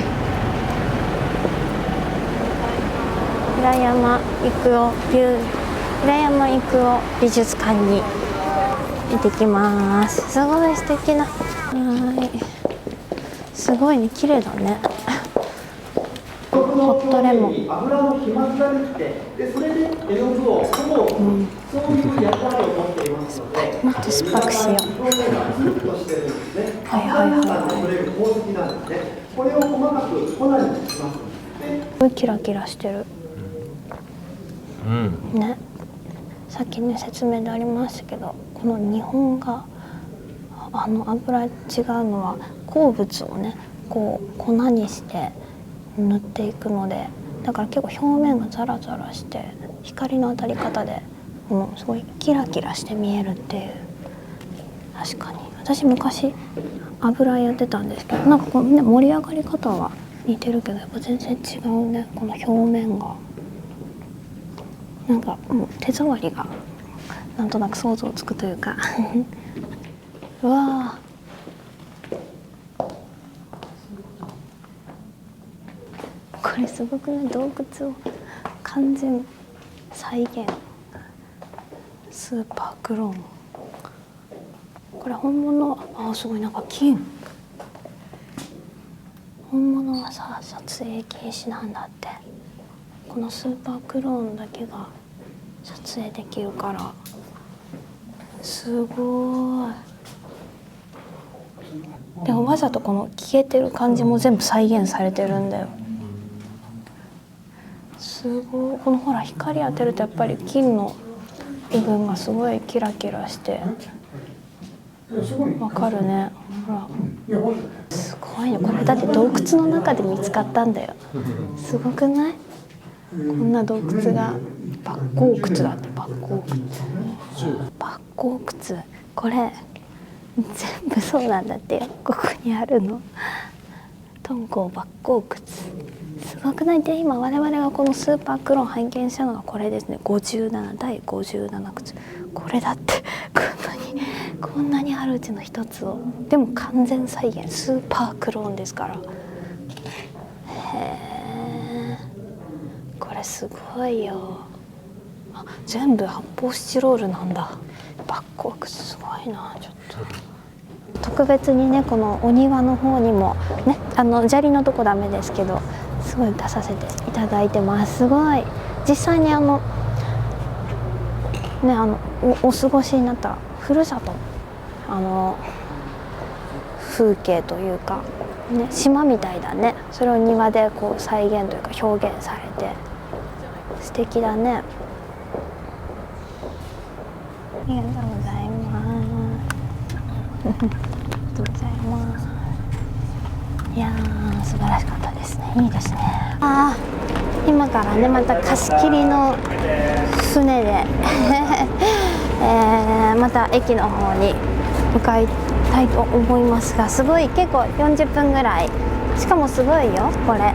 本来は自転車、やっぱりこのしまなみ海道とかさ、もう今サイクリングの、ね、聖地とされてますから、乗船、あ、すごい、あそこにああやって自転車が、2回見に行こう。あ、これ見て、自転車のレール的な、おほほほ、すごーい。あ、これタイヤタイヤイメージ、すごいすごい。橋の下くぐる。わあ、ありがとうございますありがとうございます。ありがとうございます。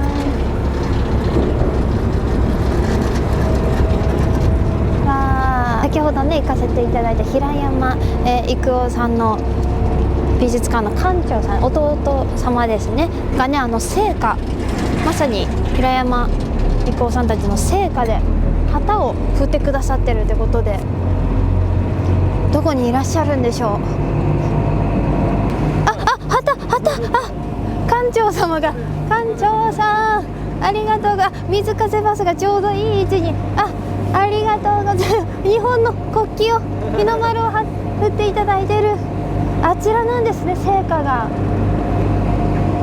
わあ、平山館長、平山館長ありがとうございます。なるほど、ありがとうございます。すごい。そうだね、あそこから見えた景色が先ほどのねお庭で再現されてて、わあ、すごい。水風バスといいコラボが。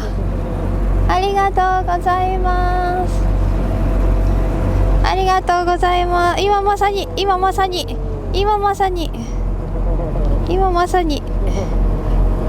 ありがとうございます。素敵、すごい。ありがとう館長。こちらが水道ですね。40分。あ、でもあったかい瀬戸田、ありがとう。船長様のご挨拶。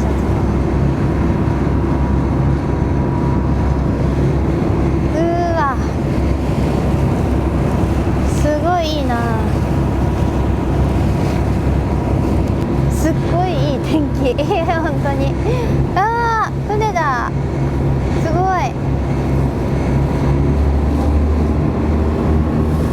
いいね、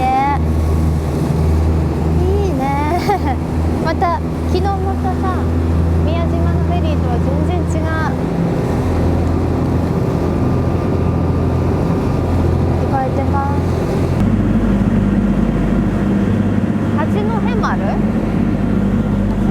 って書いてあるよ。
ございますね。綺麗ね、道駅綺麗になった。新しくなりました。そうですよね。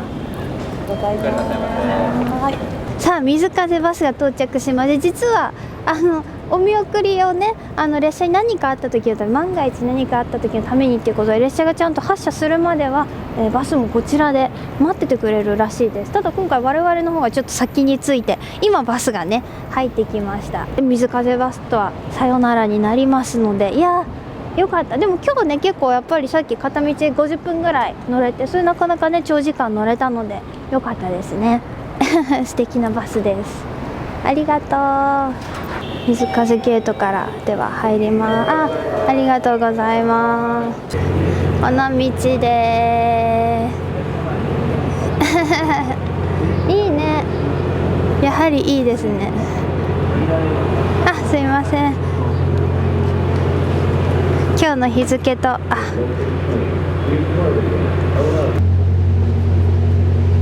りがとうございます。水風ワゴンの皆さん、ありがとうございます。ありがとうございます。バイバイ。ありがとうございます。ありがとうございます。わあ、すごいすごい、ありがとう。ありがとう。ありがとうございます。またね。行ってまいります。すごい。わあ、すごい。沿線の皆さんもありがとうございます。すごいすごい、まだずっと振ってくださってる。わあ、バイバーイ。ありがとうございます。ありがとうございます。すごい。すごい。お店の方とかもありがとうございます。いやー嬉しい。いい歩道橋から跨線橋、歩道橋、すごいなんか本当にもう街を挙げてこうお見送りをしてくださってる感じが嬉しいね。ありがとう。いやー楽しかった。やっぱりもう皆さんご存知なんですね。何時ぐらいにここを通りますよっていうのを今日。いやーなんか地元の小学生の方かな、さっきホームでねたくさん見送ってくださって、わあ、ありがとうございます。さようなら。また来ます。この辺のお家羨ましい。子供クリニックからもありがとうございます。すごい嬉しいね。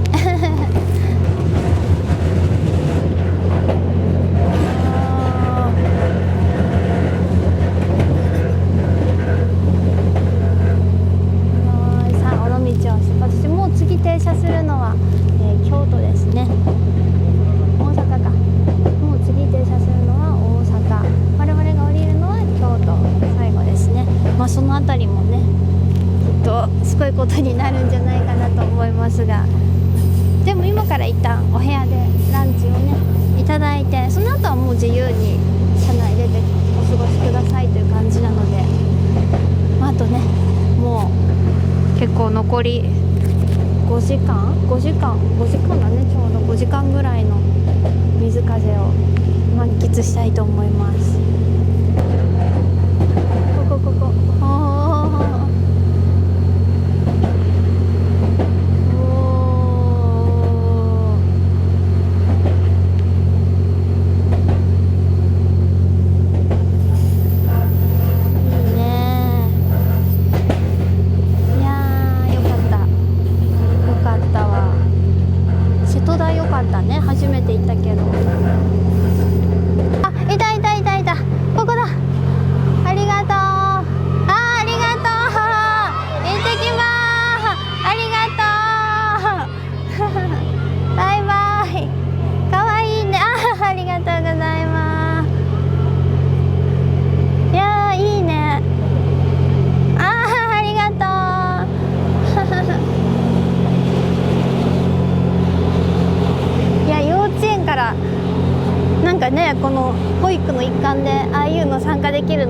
ね。羨ましいな。可愛かったな、みんな。おー、すごい。松永。さあ今ね、お部屋に、戻ってきましたが、なんかもうランチの準備をねしていただきまして、間もなくランチね、あと5分後ぐらいから一応始まります。すごいですね。お飲み物なんかもいろいろ広島の飲み物をたくさん用意していただきました。あ、出雲のものあるかな。で今ね、広島県を後にしてもう間もなく岡山県に、突入するところでございます。晴れの国ですね、岡山。ランチの時、昨日も教えていただきましたが、このドアを一番全開にしてね、これだけ広い開放的な感じで、反対側の車窓も見ながらお食事をねいただきたいと思います。さあ早速1品目が砂浜というねお名前で、美味しそうだよ。車エビ、タコ、シャコエビ、サザエ、ウニ、そして、野草ですね。クスクスが砂浜に見立てられてるんだ。ちょっとこの泡が気になるな。いいですね。私好きなの八角。じゃあちょっとこの辺りクスクスとウニとアニスいただきます。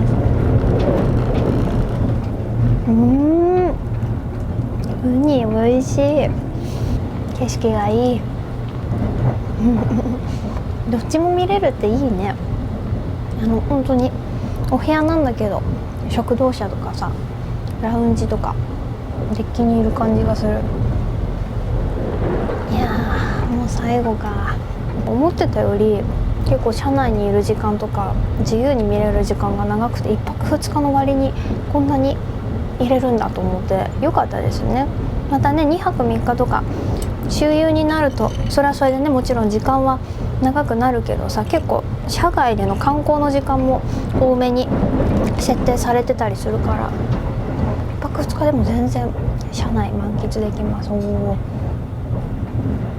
ですね、メインがつながりというお料理名で、山から海までの食材を一つの鍋に入れて自然とのつながりの調和を楽しんでいただくようにしていますと。イノシシ肉だって、この小さいお肉は。大きいお肉が豚肉。芽キャベツとかロマネスコとか野菜もね入ってて、なんかすごい調味料も美味しそうですね。甘い。だしが、スープが美味しい。昆布だし、昆布でスープを取り、ただいろんなお肉とかのだしがもうすごい出てる。ちょっとね、まずイノシシ肉を食べてみます。いただきます。勝手にイノシシって結構臭みがあるのかと思ってたら、すごい美味しい。結構本当に豚に近いですね。なんかブルッとしてる。私今ね、一番奥の線路が水島臨海鉄道さんですね。おいしい。味濃い。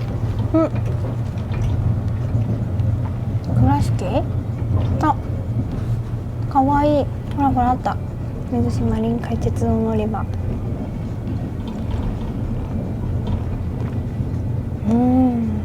いいですね。こう綺麗なんだけど、ちゃんと倉敷の雰囲気をね演出されている。なんか西日本理念さん、JAL 西日本の関連会社さんですね。やっぱほら倉敷だからさ、あ、ここだここだ。わー、すごいすごい。岡山電車区だ。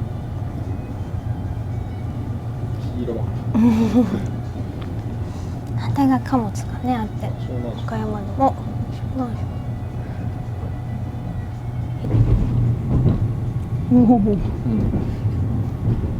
この前のところいいね。海藻の今入ってたけど。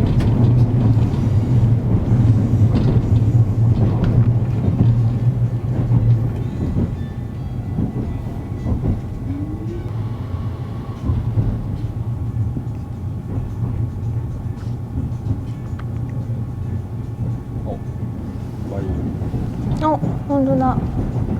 マたいな。お、ヤクモもいる。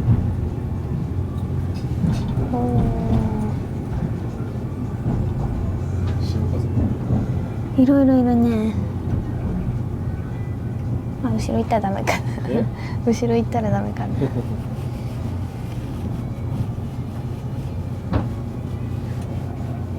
おー、ヤクモ。岡山到着です。まずランチのデザートですね。アイスクリームなんですが、上にかかってるのが黒オリーブとオリーブオイルだって。いただきます。ほうじ茶とかそういう感じがする。美味しい。オリーブオイルいいですね。バニラアイスにまた黒オリーブが多分このより深みというかコクを出してる。デザートたくさんあります。でも今結構お腹いっぱい、結構というかかなりお腹いっぱいで、もうね眠いです。ちょっと昨日ね、言ってもまあ 2,3 時間ちゃんと寝たのはあったけど、あそこで寝といてよかったわ。アフタヌーンティーがね来ました。ちょっとね今まだ食後すぐでお腹いっぱいなんですけど、でも美味しそう。すごいタルトとかチーズケーキ、ブランマンジェ。お、なんかドロッとしてる。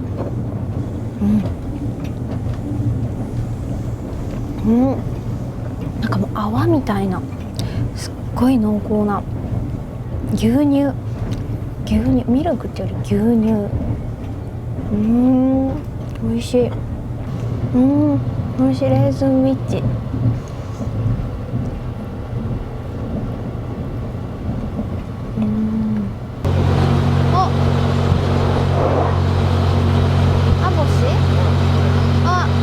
アボシの車両基地があります。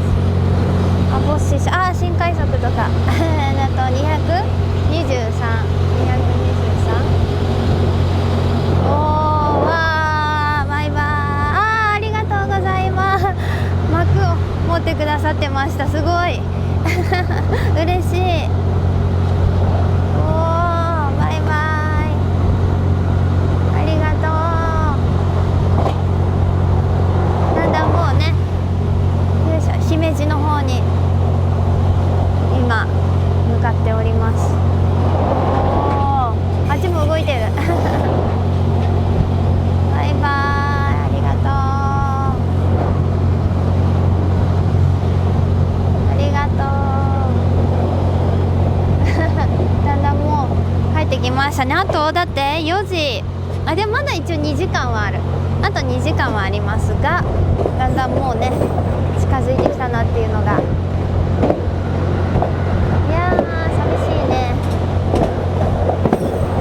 結構いたよ、でもこのデッキ網干駅です。網干駅です。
着まで、好きなところに行って大丈夫ですということなので、もうだんだんねこうまずは大阪に、着いて、大阪で下車される方もいらっしゃいますから、だからそれまでねどんどん見知ったねところを取っていくのをなるべくデッキから見ていきたいと思います。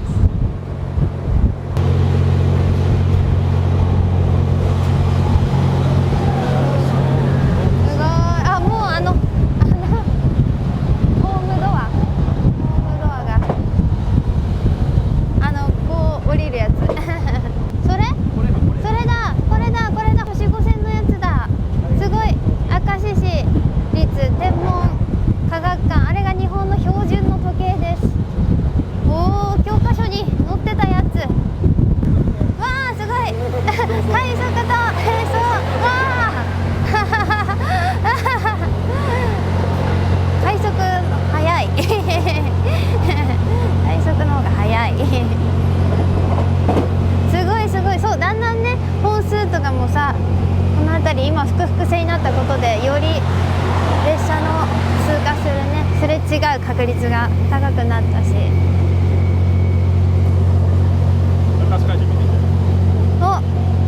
明石海峡、本当だ、明石海峡大橋、すごいすごい。わあ、おお綺麗ね。抜けがいい。すごい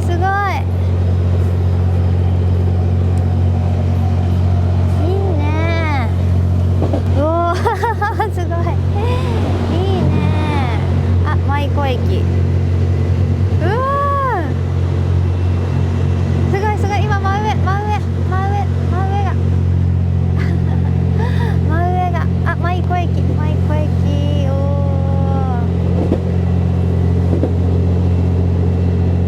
きれい。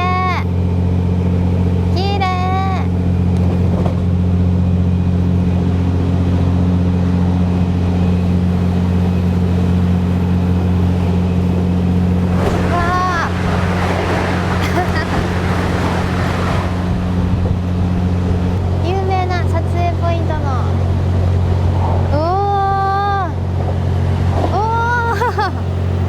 いいね。わあ、スマウラ遊園、スマウラ三条遊園だっけ。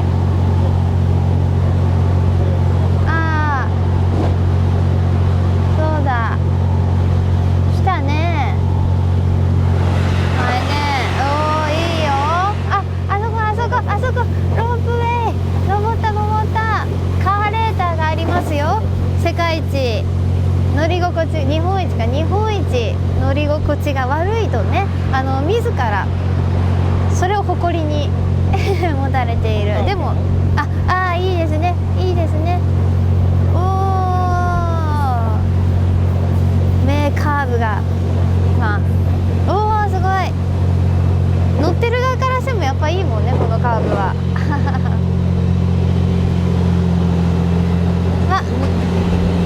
抜いたぞ普通を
和田岬線前乗ったね。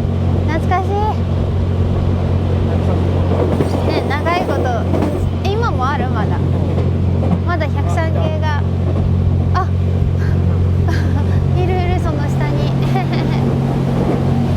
花見先線最後の103系になるかな。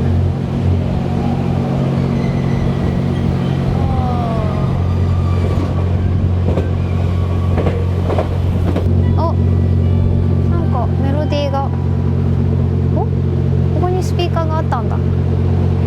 ご案内いたします。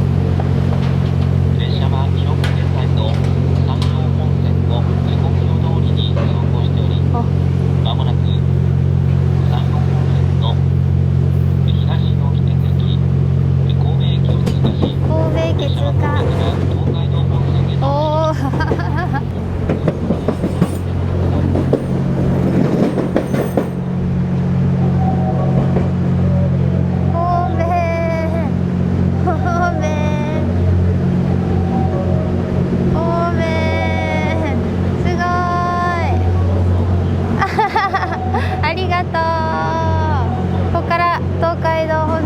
入っていきます。すごい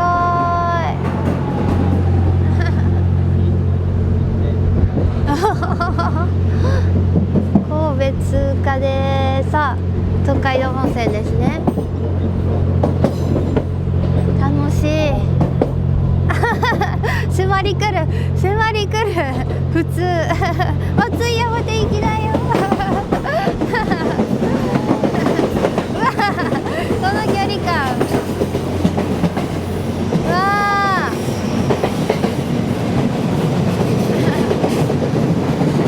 ごい。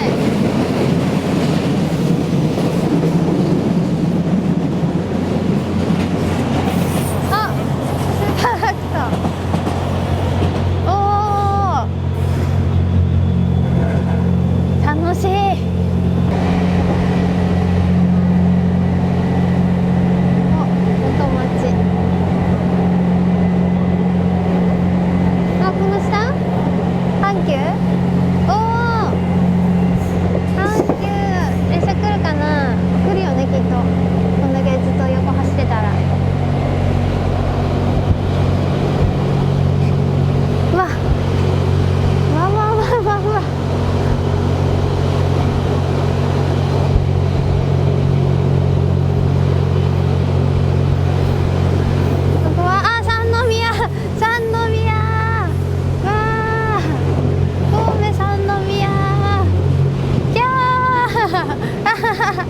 嬉しいね、阪急の阪急電車バイバイ。すごい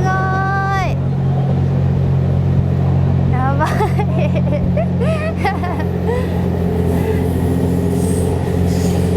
阪急の方も手を振ってくださいましたね激アツ。もうさっきだってちょっと頑固寿司が見えただけでなんか嬉しかったもん。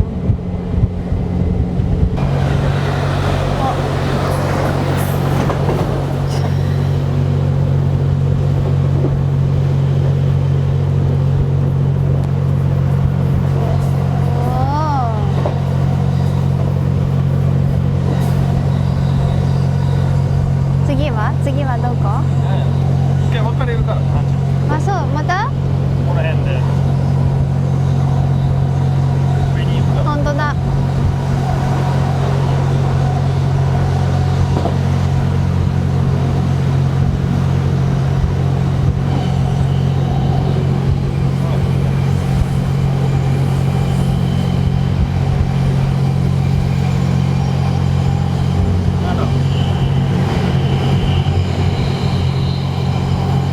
ここ灘港神戸って感じの景色が今まさに見えております。神戸らしさ、このなんかすごいよね、家のさすごい高いところにこうなんか段々になって見えるの。確かに、そう、密集感はすごい神戸って感じがする。いやーいいね。おー、宝塚線。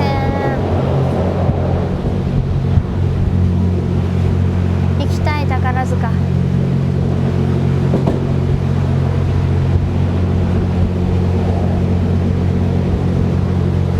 おほほほほほほ。うわ増えたお隣合流しました。宝塚線すごいね、ここね。次が尼崎。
東西線乗ってるやつ、本当だ、あそこで入ってった。もうすぐ行くスリルか。あ、ここもあー、ありがとうございます。低すぎるカーブ。あー、重曹の北方貨物線ね。はいはい。来るかな。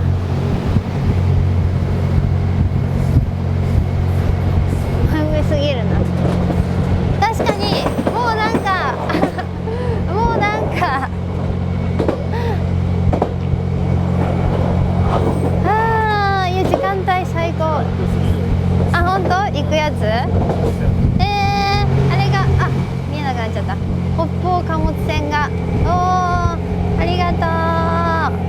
低すぎるガードしたのね。ああ、重曹の低すぎるガードした。結構何回も行ってる北方貨物線です。グリコあったよ。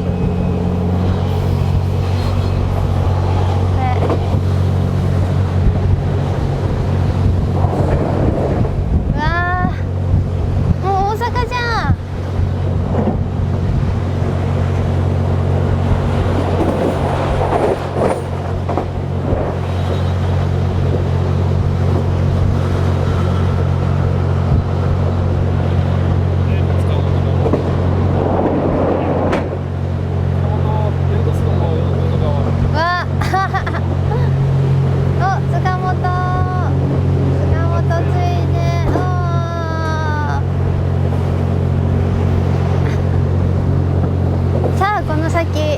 もう淀川のところに行きますよ。でもう次が大阪。はい、あー、本当だ。わあ、淀川だ。キャー、渡ってる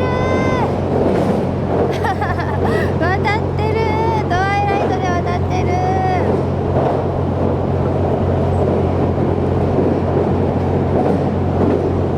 すごい。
った。大阪、我々ね京都でおりますからまだ大丈夫だけどさ、オーホーム、オーホーム、大阪で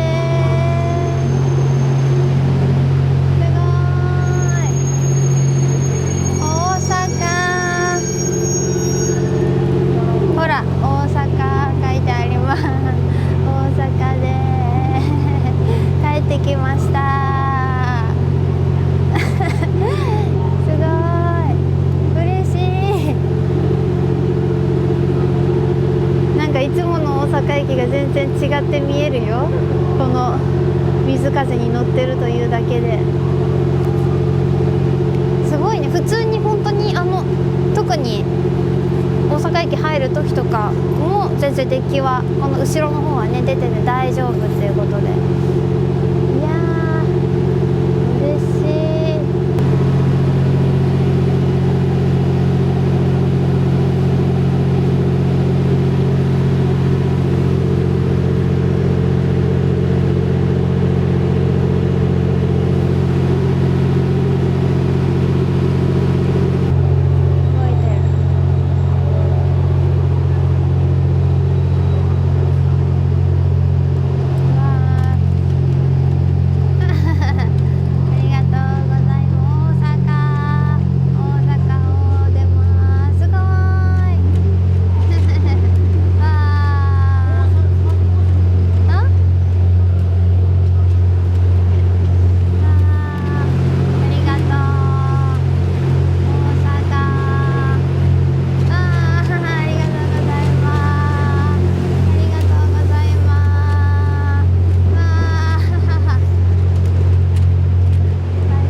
からすごいこの感じわーわー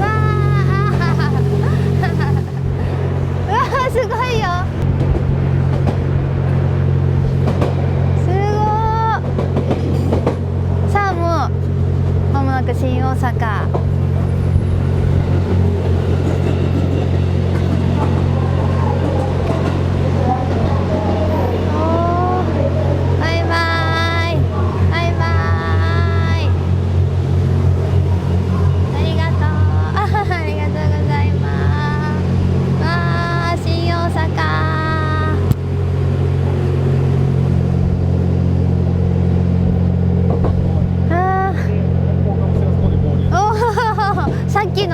さっきほら一回ね分かれていった北方貨物線が低すぎるの方に行った北方貨物線がここでまた合流という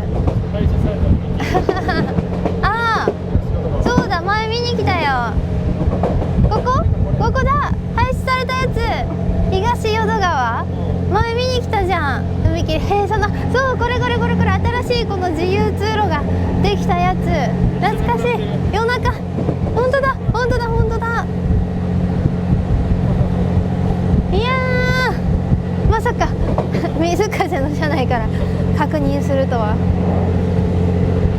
夜中ね配信やりましたね配信じゃが動画を撮ったのか動画をね撮りました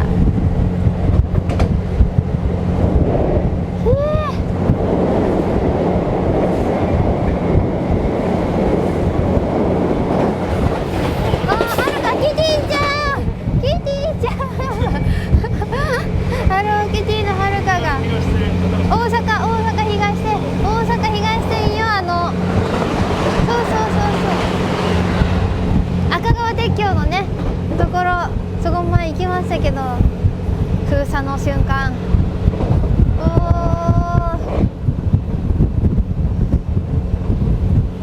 あー楽しいわ見える時間大丈夫大丈夫す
口まで、改札口まで案内してもらえる。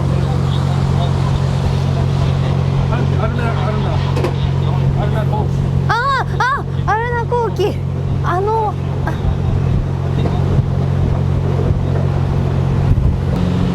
やー降りたくないね。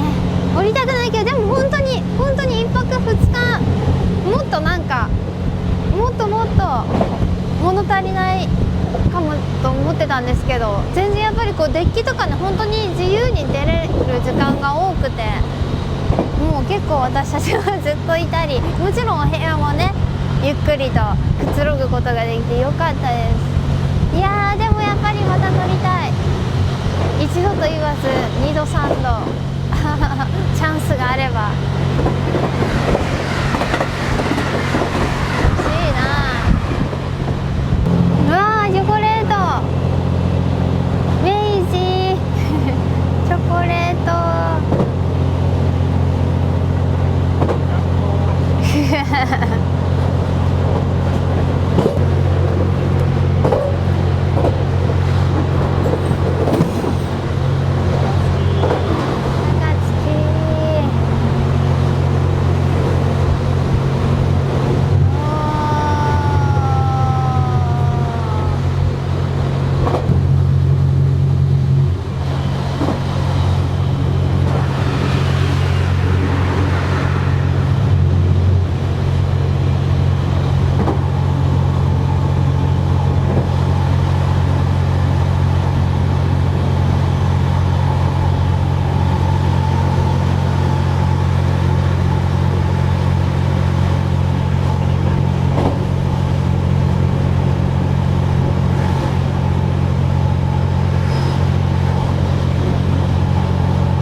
下車の準備をしないといけないので残念ですが戻りましょう。よいしょ。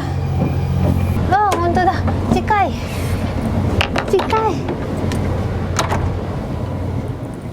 さて荷物を持っていいのかな、ここら辺も。よいしょ。いやー本当にね、1泊2日でしたけれども、ありがとう902号室、楽しかったよ、快適でした。よいしょ、じゃあね、5号車行きましょうかね。ありがとう。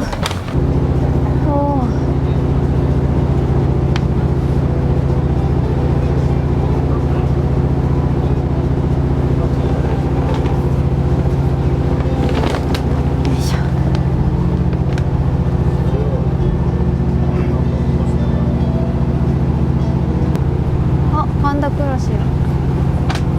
おお、パンダクロスよ。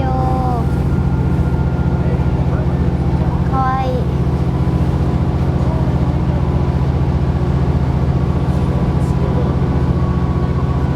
4分ほどでも、出終点の京都に到着です。楽しかったこの1泊2日の旅ももう終わりに近づいておりますが、昨日は下関駅ホームへお越しの際、大変強い風と寒さの中、お集まりいただきながら旅行がスタートしたわけでございますが、今日は素晴らしい呉線からの綺麗な朝焼けもご覧いただき、本当にこの朝焼け、最近呉線からあのように見える朝焼け、なかなかあそこまで綺麗に見えること大変珍しいんですけども、今日は本当に綺麗に見えて、本当にラッキーな旅だったなというふうに思っております。昔の仙台のトワイライトエクスプレスが2両ほど今ちょうどね出ておりますが、昔の車両ですね。たまにですね、特別展示とありますと、トワイライトの昔の客車をこう外に出して、展示の車両を入れるときはこのように、昔の車両もこの本線上といいますか、こう車窓からご覧いただくことができる、あまりない機会でございました。ちょうど、新しいこのトワイライトから古いトワイライトをご覧いただきました、なかなかのない景色でございましたが、いかがでしたでしょうか。0番ホームですね。あ、キティちゃんのはるかがいる。かわいい。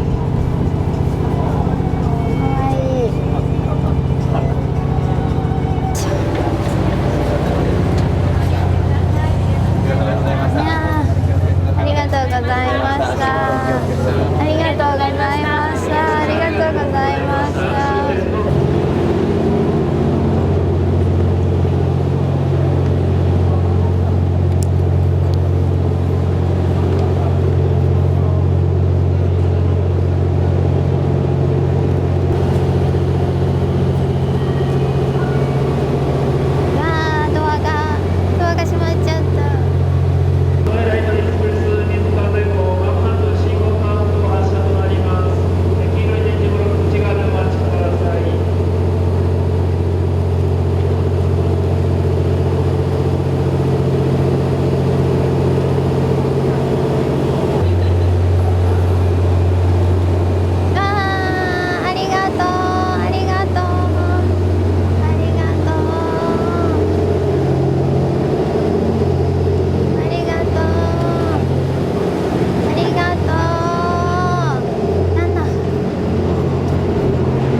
嬉しい。